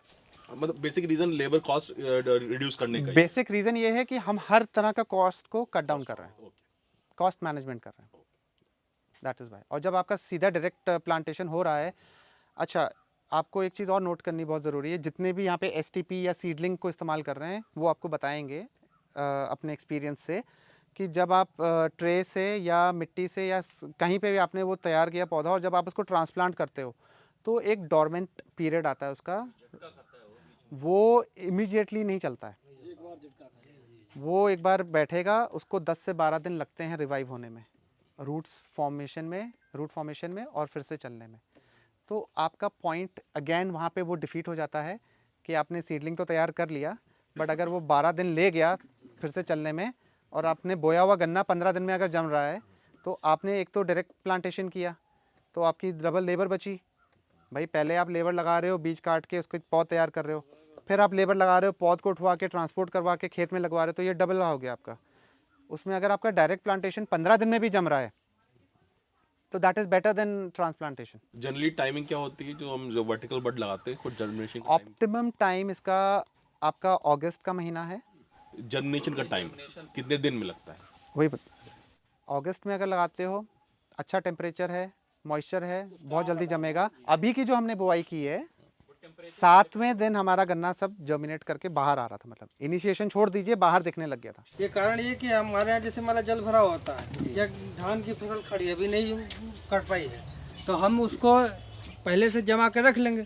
जब हमारे धान का फसल कट जाएगा, बाद में खेत की जुताई करके बाद में इसको प्रत्यारोपित कर देंगे वहीं। जी, तो वही बात आ रही है कि 2 रीजन से था, एक गैप फिलिंग तो का समय और दूसरा कि ये समय बचा रहे हैं उससे। तो सैम्पलिंग इसीलिए बनाए गए हैं। हाँ, इसीलिए बनाई है। बट मैं आपको बताऊं कि हमारा एक ग्रुप ऑफ फार्मर्स है जो वर्टिकल बड पे काम कर रहा है। यहाँ पे ये वर्टिकल बड कहला रहा है और वहाँ पे ये फगवाड़ा गुड ग्रो मेथड है। ये यहाँ वर्टिकल बड इसलिए कह रहे हैं क्योंकि देखिए वो प्रैक्टिकली आपको नज़र आता है कि जब आप उसको वर्टिकली लगाते हो, खड़ा गुल्ली, वर्टिकल मतलब खड़ा होता है, इसलिए उसको वर्टिकल ताकि किसी की समझ में आराम से आ जाए, इसलिए उसको कहा गया था।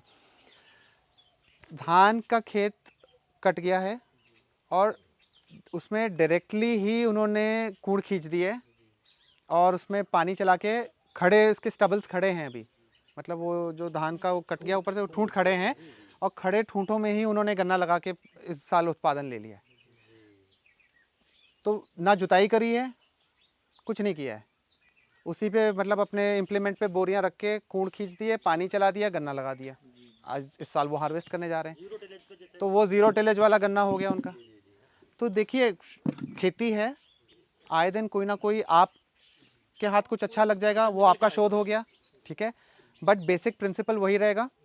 बेसिक प्रिंसिपल ये रहेगा कि अगर naturalisation of sugar cane farming करना है तो डायरेक्शन स्पेसिफिक है ये, और किस पॉइंट पे आप अच्छा उत्पादन लेना, कहाँ सबसे ज़्यादा चीज़ें मिल रही है और कम इनपुट में आप अच्छा ले रहे हो, वो इससे बेटर आज की डेट में कोई नहीं है। न्यूज पोर्टली की एग्री पाठशाला का जो हम लोग दिलिंदर भाई के यहाँ हैं और सहोता फार्म पे जो हम ये बात कर रहे हैं, तो सुबह का जो पहला सत्र ये रहा है, ये हमने कोशिश ये की कि जो इसके एकेडमी भाग है ना, उसमें बात ये कि क्यों है, क्यों ज़रूरत है इसकी, और कैसे खाद देनी है, कैसे पानी देना है, गुल्ली कितनी बड़ी हो, हमने इन पे बात की है। साथ में दिशा क्या होनी चाहिए जो बहुत इंपॉर्टेंट है उसकी बात की है, क्यों ज़रूरी है, क्योंकि इसका पूरा का जो सिनेरियो या इसकी बात ही इसलिए है क्योंकि इनपुट कॉस्ट कम करना और कम लागत में ज़्यादा लिया जाए। अभी हम यहाँ से फील्ड से जो भी हमारे किसान साथी यहाँ पे आ पाए, बहुत सारे लोग नहीं आ पाए, हम उनके लिए ये रिकॉर्ड कर रहे हैं वीडियो, हम उन तक पहुँचाएँगे। अब हम लोग चलते हैं फील्ड में और आपके साथ। देखिए ये वही मेथड है, सूखे खेत में बेड बनाए गए हैं। पहले सूखे खेत में, आगे जो खेत देख रहे हो ये अभी धीरे धीरे अभी बुआई चल रही होता, तो ये बेड बने हुए हैं, सूखे बेड बने हैं, पानी लगा के फिर गन्ना लगाया गया। जैसे अभी वो दिखाएंगे आपको, आगे चल के देखते हैं। उन बेड्स में नालियों में पानी चला दिया है और अब वो उसी में ये लगाएंगे। कैसे लगाएंगे वो अभी आपको दिखाते हैं। इसमें आप का सवाल था किसी का इंटरक्रॉप को लेकर। अब इंटरक्रॉप हम क्यों नहीं करते हैं, उसका जो मेजर रीज़न वो ये है कि अभी हमने सारा वीड मैनेजमेंट जो है वो केमिकली करना है। टोटल वीड मैनेजमेंट हमको इसमें लेबर नहीं लगानी है। अगर हमने इसमें लेबर लगा दी तो हमारा बहुत पैसा खर्च होगा जी, ठीक है जी। एक गुड़ाई कराएंगे, निकौनी कराएंगे, 2 कराएंगे। अब आप ये सामने वाले खेत में देखिए, इसमें हम कितनी बार इसकी गुड़ाई कराएंगे तो हम ये वीड कंट्रोल कर पाएंगे? बहुत बार करानी पड़ेगी ना। तो हमने क्या करना है, इसमें हमने हर बार इसमें वीडी साइड से ही इसका कंट्रोल करना है। अब अगर हम इसमें सैफ असली लेते हैं, कोई भी सरसों, गोभी, मटर, चना चुना, तो हम फिर इसका वीड नहीं कंट्रोल कर पाएंगे। तो वो जो हमारी सैफ असली की जो पैदावार है या जो भी इनकम है वो हमारी वीड मैनेजमेंट में ही निकल जाएगी सारी। जितना हम कमाएंगे नहीं उतना इसमें लगा देंगे हम। दूसरी प्रॉब्लम क्या है कि जब इसमें इंटरक्रॉप की फसल खड़ी होती है तो जो दूसरे जानवर होते हैं आवारा वो बहुत आकर्षित होते हैं इधर, हरी भरी देख के उसको अट्रैक्ट करते हैं तो वो तो आके खाएंगे ही खाएंगे, उसके साथ वो गन्ने को भी नुकसान पहुंचाएंगे। किसी में अपनी सी इंटरक्रॉप लेके अपनी इनकम बढ़ाने से बेटर है कि हम सिर्फ अगर गन्ने पे फोकस करें और ऐसी फसल अगर पैदा कर लें तो ये मुझे लगता है कम लागत में सफिशिएंट है मेरे।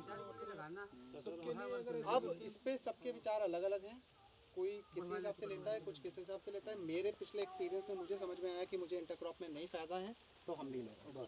अच्छा सर, ऐसा है कि मैंने आपका पुराना वीडियो देखा था, जो आपका वीडियो बनाया हुआ था, तो उसमें ये बताया जा रहा था कि गन्ना बिजाई से पहले आप कुछ फर्टिलाइजर फील्ड के अंदर डाल के बता रहे थे ट्रैक्टर चलाने के लिए, जैसे उसको मिलाने के लिए। जी जी वही बताने जा रहा हूँ। हाँ जी, तो उसको मतलब उसमें सवाल खाद को लेकर के कि हम बेसिल में क्या डोज देते हैं। हाँ, आप बेजल में क्या डोज देते हैं, और इसके गन्ने के बुआई से पहले आप बता रहे थे कि डाल के हम लोग हैरो हम बता रहे हैं, कल्टीवेटर। मैं उसको दोबारा बता देता हूँ। एक बार आप उसको थोड़ा जी, जी, जी, जी। वो बहुत इंपॉर्टेंट क्वेश्चन है बिकॉज खाद के पर्सपेक्टिव से बाहर कोई आ ही नहीं पाता हाँ जी, हाँ जी, बस कि हर कोई कहता है कि खाद के अलावा तो कुछ बात ही नहीं करनी चाहिए गन्ने में। हाँ जी, अब है क्या कि इससे पहले इसमें ग्रीन मन्योरिंग थी, हरी फसल ढांचे की थी, देखिए जिसके रिमेन्स अभी नाली में भी आप देख रहे हाँ हैं। जी, दूसरी चीज इसमें आप देखिए पूरा सेटअप देखिए खेत का।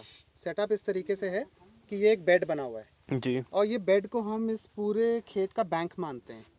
ठीक ठीक है अब जी, हमारा जो प्लेसमेंट ऑफ द बड है वो देखिए कहाँ पे है। ठीक है sir, placement of the bud यहाँ है। जी, इसका रूट सिस्टम जो है कुछ तो इसके अंदर जाएगा, जी, है ना, कुछ इधर नीचे जाएगा ठीक है और कुछ क्रॉस करके उस तरफ जाएगा। ठीक है सर, अब आपकी खेत की प्रेपरेशन और कंडीशनिंग के ऊपर डिपेंड करता है कि आपको वाकई फर्टिलाइजर की ज़रूरत है कि नहीं। पहली बात, अच्छा जी, अगर है तो इसमें आपके पास क्या ऑप्शन बचता है। आप नाली में डाल दोगे उसका कोई फ़ायदा नहीं, पड़ी रहेगी अभी। क्यों? क्योंकि अभी कम से कम अगले 1 महीने तक तो ये अभी फर्टिलाइजर लेने के स्थिति में नहीं है, जी, जी, अभी तो नहीं है ना, और वहाँ तक तो रूट इसकी जाने नहीं वाली अभी जहाँ पे आप फर्टिलाइजर डालोगे। जी, तो उसका एक हम लोगों ने तोड़ या ऑल्टरनेट ये निकाला था कि हम क्या करेंगे कि आखिरी जुताई में आलू के खेत की तरह हाँ जी, जो भी फर्टिलाइजर आपको लगता है मुझे देनी है खेत को वो आप दे दोगे वो पहले देके, और आखिरी रोटावेटर आप लगा दीजिए। जी, अब रोटावेटर लगाने के बाद जब आप फरो खींचते हो हाँ जी, तो जितनी खाद है वो आपकी इतने में ही तो मिक्स हो गई है, बिल्कुल, वो सारी सिमट के आपकी बेड में आ गई इस समय। हाँ जी सर, लॉजिक है। समझ में आ रहा है? हाँ समझ में आ रहा है, वो सारी मेरे को आ आपकी रहा खाद जो है वो इस बेड में आ गई है। है, जी, अब क्या है कि आपका बेड जो है वो रिच है इस समय, अच्छा जी, सारा कुछ इसमें स्टोर्ड है। हाँ जी, तो जैसे जैसे इसकी रूट्स भागेंगी उसको पोषण मिलता रहेगा, पीछे से भी मिल जाएगा, साइडों से भी, उधर से भी मिल जाएगा। तो सिंपल लॉजिक ये हमें अपने हिसाब से समझ में आया। आपको बेटर ऑप्शन मिलता है इसको करने के बाद, आप वो अप्लाई कर सकते हो।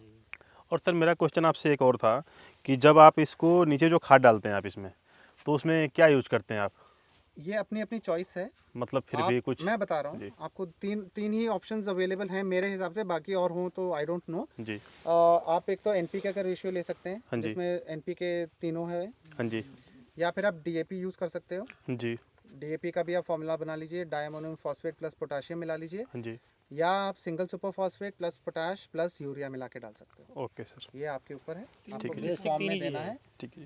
वो आपके ऊपर डिपेंड करता और सर जो आप बता रहे थे इसमें हर्बिसाइड मारने के लिए कौन सी दवाई होती है ऐसी जो बेटर होती है इसके लिए,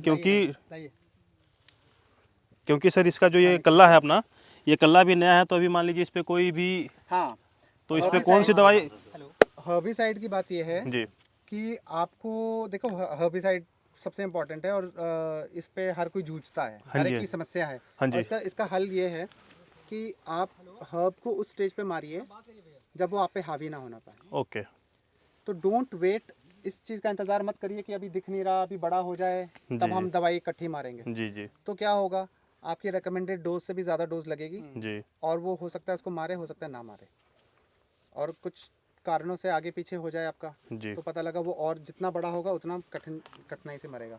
ठीक है, हमारे यहाँ पे ये है कि हम जब उसको देखते हैं हम तुरंत इस पे दवाई अप्लाई करनी शुरू कर देते हैं। अच्छा जी, एक उदाहरण के तौर पे बताते हैं, जैसे कि 2,4-D है, जी, 1 लीटर की रिकमेंडेशन है जी। 1 एकड़ में। जी, तो इस स्टेज में अगर हम उसको 250 ml भी 1 एकड़ में डाल देंगे तब भी वो काम करेगी। ओके, तो 1 लीटर को हम 4 बार इस्तेमाल कर लें जी, और 1 लीटर को 1 बार इस्तेमाल करें, तो बेटर है कि हम 4 बार इस्तेमाल कर लें। बेटर है, और हम time to time weed control करेंगे, ये हम मेरे कंट्रोल में रहेगा, मैं जी। वीट के कंट्रोल में नहीं रहूँगा। ओके, वैसे वीट हमें नचाती है, हाँ जी, बिल्कुल सही बात है, और अगर वो उसके भी दायरे से चलेगी बाहर फिर आपको लेबर लगानी पड़ेगी। हाँ जी आप सर, वीटीसाइड भी डाल के देखोगे फिर भी नहीं मरेगी, फिर भी आप लेबर लगाओगे, फिर दुगना तिगना खर्चा हो जाएगा आपका। ठीक है सर, और आपको पता है कि ये ऐसा वीड है कि यहाँ से वहाँ पहुँचे नहीं तो पीछे फिर तैयार हो जाता है। अच्छा, तो सर इसमें एक और सवाल था आपसे मेरा ऐसा कि जो आप पहला इसमें बेजल डालते हैं, खाद डालते हैं, तो कितने दिन पे डालते हैं? जो पहली खाद इसमें डालते हैं 35 दिन, 45 दिन, 50 दिन, कितने दिन पे डालते हैं आप? देखिए खाद का इसका कोई हमारा, मैंने आपको पहले भी बोला वहाँ पे, नहीं, वो तो बात सही है सर। हाँ, हमारा कोई शेड्यूल नहीं है खाद का। कोई तो एक अनुमान तो होगा ही कि मतलब नहीं। कितने दिन पे पड़ता है। नहीं नहीं, हाँ। वही बात कर रहे हैं। हाँ जी। हमारा कोई शेड्यूल नहीं है कि हमको इसको खाद देनी है कि नहीं देनी है। अच्छा जी। हमारी ये फर्टिलाइजर के बाद कई बार अप्रैल में खाद पड़ती है सीधे। अच्छा जी। ठीक है, अप्रैल में तब मिट्टी चढ़ती है, तब हम इसमें खाद डाल के मिट्टी चढ़ा देते हैं। ठीक है। हम बीच में नहीं कुछ देते हैं। वो आपका डिपेंड करता है खेत के ऊपर, आपकी क्रॉप के ऊपर कि कैसी क्रॉप है, बेसल देना है कि नहीं देना है, या जी। फोलियर एप्लीकेशन ही काफ़ी है। ठीक है क्योंकि इस प्रोसेस में क्या होता है कि खाद का इतना रोल नहीं है। और बेसिकली अगर आप मुझसे खाद के बारे में पूछ रहे हो तो आप खाद का किस पर्सपेक्टिव से आप जानकारी लेना चाह रहे हो कि वो खाद क्या करेगी इसमें? नहीं, मेरा आपको ये सवाल है, आप खाद डालना चाह रहे हो खेत में, आपका मन कर रहा है कि मुझे खाद डालनी है, हाँ जी। तो आपके दिमाग में क्या चल रहा है, आपका पर्सपेक्टिव क्या है खाद का, कि वो क्या करेगा? पोषण के पहला लिए आएगा कि टिलरिंग। टिलरिंग और पोषण। पहला तो आपका रोल है कि यार अब मैं कुछ डाल दूं इसमें टिलरिंग शुरू हो जाए, जी। तो हमें तो वो ज़रूरत ही नहीं है। वो तो हमारी टिलरिंग तो नेचुरली हो रही है ना। हाँ हम जी। टिलरिंग के लिए हमको कुछ करने की खोल जरूरत नहीं है। दीजिए फोन खोल दो। नहीं फोन खोल दो, लॉक खोल दो। पहला स्टेज किसान का होता है कि टिलरिंग के लिए लाइए, जाइम भी लाइए, ग्रोथ प्रमोटर भी लाइए, ह्यूमिक एसिड भी लाइए, अमीनो एसिड्स भी लाइए, डालिए ताकि ये 40-45 दिन तक इतना बड़ा हो जाए। पहला जो खाद का होता है वो इसीलिए होता है। अच्छा जी। दूसरी खाद इसलिए डालता है आदमी कि जो अब टिलर्स चल गए हैं, चलो वो भागने लगे ऊपर को, हरे भरे हों। वही जानना चाहता था तीसरी मैं खाद आपसे। तब डालता है किसान, कहता है कि यार अब पत्ते पीले पड़ गए, अब फिर से हम दें, अब ये ना इसकी पावर कम हो रही है गन्ने में। और चौथी और पांचवी ऑप्शनल है, वो डाले तो डाले, नहीं तो नहीं डाले। तो पहली तो हमारी स्किप हो गई ठीक है सर। क्योंकि tiller is not an issue. हम मानते हैं कि टिलर खाद से नहीं आता है, tillering is a natural process. Okay. कुदरतीकरण की वजह से टिलर्स आते हैं, टिलर्स को आप मैनेज नहीं कर सकते हो। ठीक है सर। अगर आप कर पाते होते हाँ जी। तो आप अभी तक फर्टिलाइजर्स डाल के 40 और अपने मनपसंद के टिलर्स ले चुके होते। सही बात है सर, ये तो बात सही आज है। तक के एक्सपीरियंस में तो कोई जना ले नहीं पाया है। कोई नहीं ले पाया। तो इसका सीधा मतलब ये है कि कोई फर्टिलाइजर डायरेक्टली आपको टिलर्स को, खाद सिर्फ आपके क्रॉप की न्यूट्रिशन को बढ़ाता है, वो भी क्योंकि ये बहुत लंबी क्रॉप है, हेवी फीडर है। तो अब हम इसमें बुआई पे जो मेन चीज़ है हमारी, प्लान आउट कैसे करना है खेत को बुआई के लिए, तो इसमें सबसे ज़्यादा जो ज़रूरी चीज़ जिस पे हमको ध्यान देना है वो है डायरेक्शन, दिशा, कि किस दिशा में आपने क्या करना है। ये पूरब है, ये पश्चिम है हमारा। ठीक है सर। आपको ये इंश्योर करना है कि हमेशा पूरब और पश्चिम को ही आपकी नालियाँ बनेगी। ओके। मेरे पीछे उत्तर है और सामने दक्षिण है। ओके। साउथ की तरफ ही हमेशा सूरज यहाँ से चढ़ेगा और इधर को सेटल करेगा, वेस्ट की तरफ। हाँ जी। और सर्दियों में भी इधर से चल के इधर चला जाएगा, बट वो कम ड्यूरेशन के लिए होगा। हाँ जी। चाहे दिन में 2 घंटा दे या 3 घंटा दे। हमेशा धूप की आखिरी किरणें जो होती हैं ढलते हुए सूरज की, वो हमेशा इधर को पड़ती उत्तर दिशा की तरफ पड़ते हैं। हमेशा इधर को पड़ती जी। है, उत्तर दिशा को। जी। दक्षिण से उत्तर दिशा को। आप अगर खेत की तरफ ध्यान दीजिए तो सारी बुआई इसमें एक सिमेट्री में है। हर गन्ने का मुंह जो है वो दक्षिण दिशा की तरफ है। जी। आइए दिखाते हैं, आइए। नहीं वो तो हाँ, हम लोग यहाँ बात कर रहे थे कि दिशा की, यहाँ की सबसे बहुत इंपॉर्टेंट है ना, कई बार बात, लेकिन फिर भी आज जाना जरूरी है। इस समय दिन के बज रहे हैं। आइए प्रैक्टिकली भी दिखा दें। हाँ, ये हाँ। पहले देख लीजिए, 1:15 हो रहा है सब लोग। हाँ, ये प्रैक्टिकली देख लो, उसके बाद हाँ, आपको ये समझ सर आएगा नहीं कर कि दिया, एहसास भी ऐसे करिए नहीं प्लीज। पता हाँ, देखिए, आइए प्लीज सर। आ जाइए 1 मिनट यहाँ पे। आपके सारे सवालों के जवाब इसी में हल हो जाएंगे। देखिए ये बेड का एक हिस्सा है और एक बेड स्लांट ये है। अब आप please back of the palm बहुत सेंसिटिव होता है, ये इस हिस्से से इधर को टच करिए और फिर आप इधर टच करिए। टेम्परेचर का डिफरेंस जरा महसूस करिए। सब जने करिए, प्रैक्टिकली कर लीजिए। अब ये पूरा विंटर्स ऐसे ही रहेगा ये। तो this is the major reason. इधर धूप लग रही है, उधर नहीं लग रही है। इधर और इधर का ये फर्क। और जब सर्दियां आ जाएंगी तो इधर और इधर का भी बहुत, I have feel it very first time. हमने इसको वहाँ पे ज़्यादा सा महसूस किया। हाँ, ये और ये देखिए, ये गर्म है, ये सर्दा है, और इसमें आप रंग का अंतर देखिए आप। और देखिए नमी, आपको नमी से आइडिया लग जाएगा। हाँ, नमी, उस तरफ नमी ज़्यादा है, इस तरफ कम है। तो इसका क्या मतलब है कि इधर थ्रू आउट धूप बहुत ज़्यादा लग रही है और उधर कम लग रही है। तो अब ऐसा कौन सा रीज़न है जो ये ना टिलर करे और ये डोरमेंट हो जाएगा? ये कभी भी नहीं डोरमेंट होगा। नहीं होएगा। ठीक है जी। तो ये लॉजिकली एक्सप्लेन्ड है सारा कुछ, ऐसा कुछ नहीं है कि हमने अपनी तरफ से कुछ बना के आप लोगों को बताया जा रहा है। जो कुछ भी है उसके पीछे एक लॉजिक ज़रूर एक्सप्लेन किया जाएगा। Okay sir. आपने बोला था ना कि एक टेम्परेचर जिसके बिलो आपको लगाना नहीं चाहिए। 24 degrees is that mean temperature और is that That's the minimum temperature. minimum should actually mean. not go below, हाँ mean मान लो हाँ जी हाँ जी and देखो it will still germinate but not at the time not at the speed this germinated. This was out on the 7th day. बोने के 7वें दिन पे ये बाहर गया था। That is all because of the temperature. And this is the best time actually. गन्ने बोने का बहुत optimum time होता है ये इस समय। Yeah, because I saw the difference इस तरफ at least 5 डिग्री से ज़्यादा का difference है। Just on in the same नाली। Throughout अब winters में देखिएगा, throughout the time. See whether or not you will be able to do this properly or not. हाँ। वो एक अलग issue है। But the logic behind all this that is proven. That is proven. Yeah. है ना जी? No, understood. कुछ और कारणों की वजह से नहीं हो पाया। अच्छा आप लोग second बहुत चीज़ है- इंपॉर्टेंट इसको मिस कर रहे हैं, फिर बाद में दूसरी आपको चीज़ ये है- लगेगा वो। दूसरी चीज़ इम्पोर्टेंट ये है कि प्लेसमेंट ऑफ द बड देखिए, it is a little raised. Why is it raised?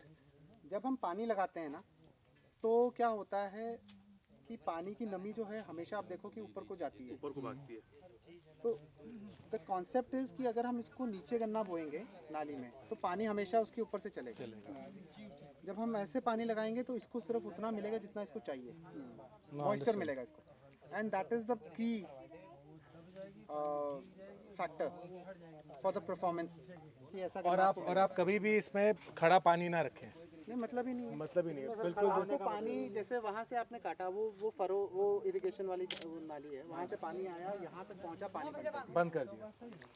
तो इसमें एक इम्पोर्टेंट है कि आपका खेत जो है लेबलिंग होनी चाहिए, बराबर होना चाहिए। हाँ, लेबलिंग होना चाहिए। चीज़ है ना कि आपका खेत लेवल में होना चाहिए। ये जो लेयर है ना, आपका हर बार पानी लगेगा तो इतना ही आएगा। तो मेक श्योर कि आपका जो बड का प्लांट ये प्लेसमेंट है वो जस्ट अबव इट है बस। अच्छा हो गया, लग गया। This is where you have to plant the plant. ये कहां उठा के लगेगा? इधर लाओ। उंगली दे। हमारे हाथ में ये लाना पेड़ा है ना, ये हमने 2 फुट का नाप दिया हुआ है इनको ताकि इनका ज़्यादा घटे बढ़े है ना। तो अब नेक्स्ट क्या करना है इन्होंने, ये ऐसे आइडिया से रखते हैं इसको अंदाजे से, और ये नेक्स्ट 2 फीट पे इसको यहीं पे प्लेस कर देते हैं। दैट इज ऑल, इतना ही काम है। ये इसकी बुआई हो गई। है ना? और ये बुआई है। जितने लोग देखने वाले इतने लोग होते हैं। ये बस ये बुआई है इसकी। यू कैन ट्राई आउट, अपने आप जिस इसको ट्राई करना है लगा के देख सकते हो आप लोग। ये इसका निशान है, ये 2 फुट पे लग रहा है। साउथ फेसिंग रहनी चाहिए ये ना यहाँ पर। हाँ नहीं, इतना जोर ही नहीं लगाना है। अच्छा, आपने बहुत एफर्ट्स डाल दिए, इतना एफर्ट डालना ही नहीं है। बस ये देखिए, दैट्स ऑल। इतना ही सिंपल है, इतना ही सिंपल है। वाइट क्या सब लोग बता रहे हैं।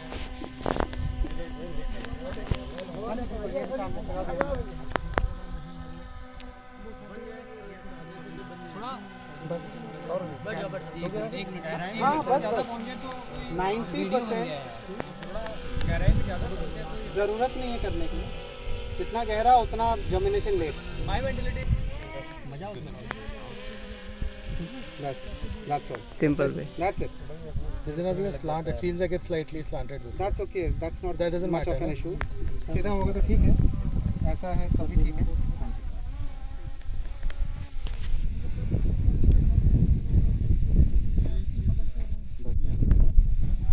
आँख ऊपर आया है साहब।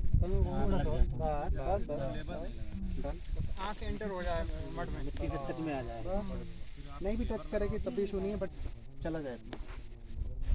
एंड इस वाले लेवल पे होनी चाहिए। ये तो आपका हाँ, टॉप वाला that's all लेवल right. हाँ, है, नीचे। डाउन। और ये वाला जो आपका जहाँ पे वो झाग वाली जो लेयर है, जहाँ पे हाँ जहाँ पे झाग और उसकी वो रुकती है उसके ऊपर। Just above.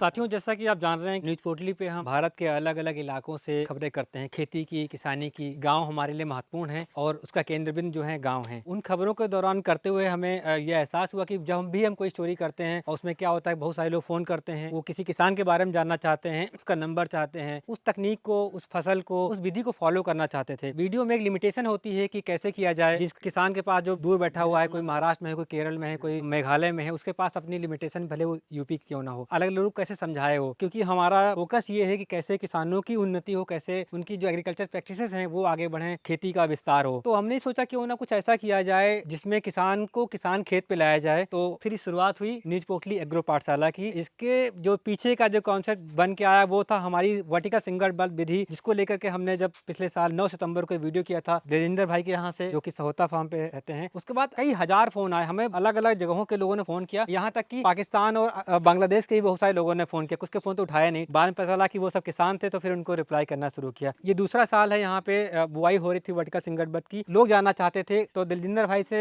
बात हुई, हमने ये तय किया कि सवालों के जवाब फोन पे ना दे जाके क्यों ना हम यहाँ उनके फार्म पे आए, कुछ किसान बुलाए जाएं जो वास्तव में कीन है, उनको किया जाए। तो फिर शुरुआत हमने ये कर दी न्यूज पोर्टली एग्रो पाठशाला की। इसके तहत हम क्या करेंगे कि हम अलग अलग किसानों खेतों पे जाएंगे, उनसे बात करेंगे और किसान जो है वही ट्रेनिंग देगा। जैसे कि आज जो का पूरा दिन जो है वो इन्होंने हमको समर्पित किया। जो भी 3, 4, 5 जिलों के 20-25 जो किसान यहाँ पे आए, हमने उनसे बात की और वो क्या गया होगा ये तो ये लोग बताएंगे, कैसा रिजल्ट रहा, क्या हम उनको ये कॉन्सेप्ट होना चाहिए या नहीं होना चाहिए। तो सबसे पहले तो मैं आपसे जानना चाहिए, क्या इस तरह का काम करना ज्यादा सुलभ है या हमें करना चाहिए? कोई भी नई प्रैक्टिस जब हम शुरू करते हैं तो सिर्फ अगर अपने आप तक हमने उसको सीमित रखा तो उसका करने का कोई फ़ायदा नहीं है। उसको हम जितना फैलाएंगे या जितना उसकी जानकारी और फार्मर्स को देंगे, उनको लाभ होगा। तो इससे मतलब पूरी एक फार्मिंग जो कम्युनिटी है पूरे को उसका फ़ायदा मिलता है। तो ये एक जो हमने शुरुआत करी, ये एक नींव का पत्थर रखा गया है कि इस तरीके के भी अगर छोटे छोटे वर्कशॉप ऑर्गेनाइज होते हैं, फार्मर उस पॉइंट पे डायरेक्टली जाके देखता है मौके पे। हम कितना भी एक्सप्लेन कर लें वीडियोस में या जितना भी हम उनको ओवर द फोन बताएं, वो बात समझ में नहीं आती जब तक प्रैक्टिकली देखता नहीं आदमी। और आज इतना अच्छा लगा कि जब सब फार्मर्स ने मिलके उस चीज़ को खुद उसकी बुआई को प्रैक्टिकली महसूस किया, करके देखा इन्होंने, तो जो अब पिक्चर इनके दिमाग में बनी होगी वो उस वीडियो को देख देख के भी नहीं आएगी। तो ये प्रैक्टिकल फार्म विजिट्स होना और ये वर्कशॉप चलना, ये बहुत एक अच्छा शुरुआत है। ये जो विधि है इसमें पानी बचता है, इसमें पर्यावरण अनुकूल है, कम लागत में अच्छा उत्पादन मिलता है। तो ऐसे ही हमने क्या सोचा कि भारत के अलग अलग राज्यों में जो भी हमारे प्रगतिशील किसान हैं, जिन्होंने कुछ भी अपने खेतों में किया है, हम वहाँ जाएंगे, उनसे बात करेंगे, उनको अपने साथ लाएंगे, वहाँ पे एक छोटी सी वर्कशॉप करेंगे जिसका नाम हमने रखा है न्यूज पोर्टली एग्रो पाठशाला। उसको हम वहाँ पे आयोजित करेंगे। ये अभी का जो आयोजन है ये हमारा इनका एक साझा प्रयास था, ये सब हमारे घर परिवार के लोग हैं, तो ऐसे ही मेहमान समझ ले आए, इनका हमने स्वागत किया। लेकिन आगे से हम ये करेंगे, कुछ नॉमिनल फीस रखेंगे उसकी, ताकि लोग इच्छुक होकर के आए वहाँ पे, वो भी सब उन पे खर्च करना है, इसके द्वारा कुछ अपना चलाना नहीं, लेकिन ये कि और बेहतर ढंग से हो सके और लगातार हो सके, ये हमारा प्रयास रहेगा। तो न्यूज पोर्टली की एग्रो पाठशाला आने वाले दिनों में भारत के लगभग हर राज्य में होगी, हर क्रॉप पे लेके जाएंगे और ये सब किसान करेंगे। प्रमुख रहेंगे किसान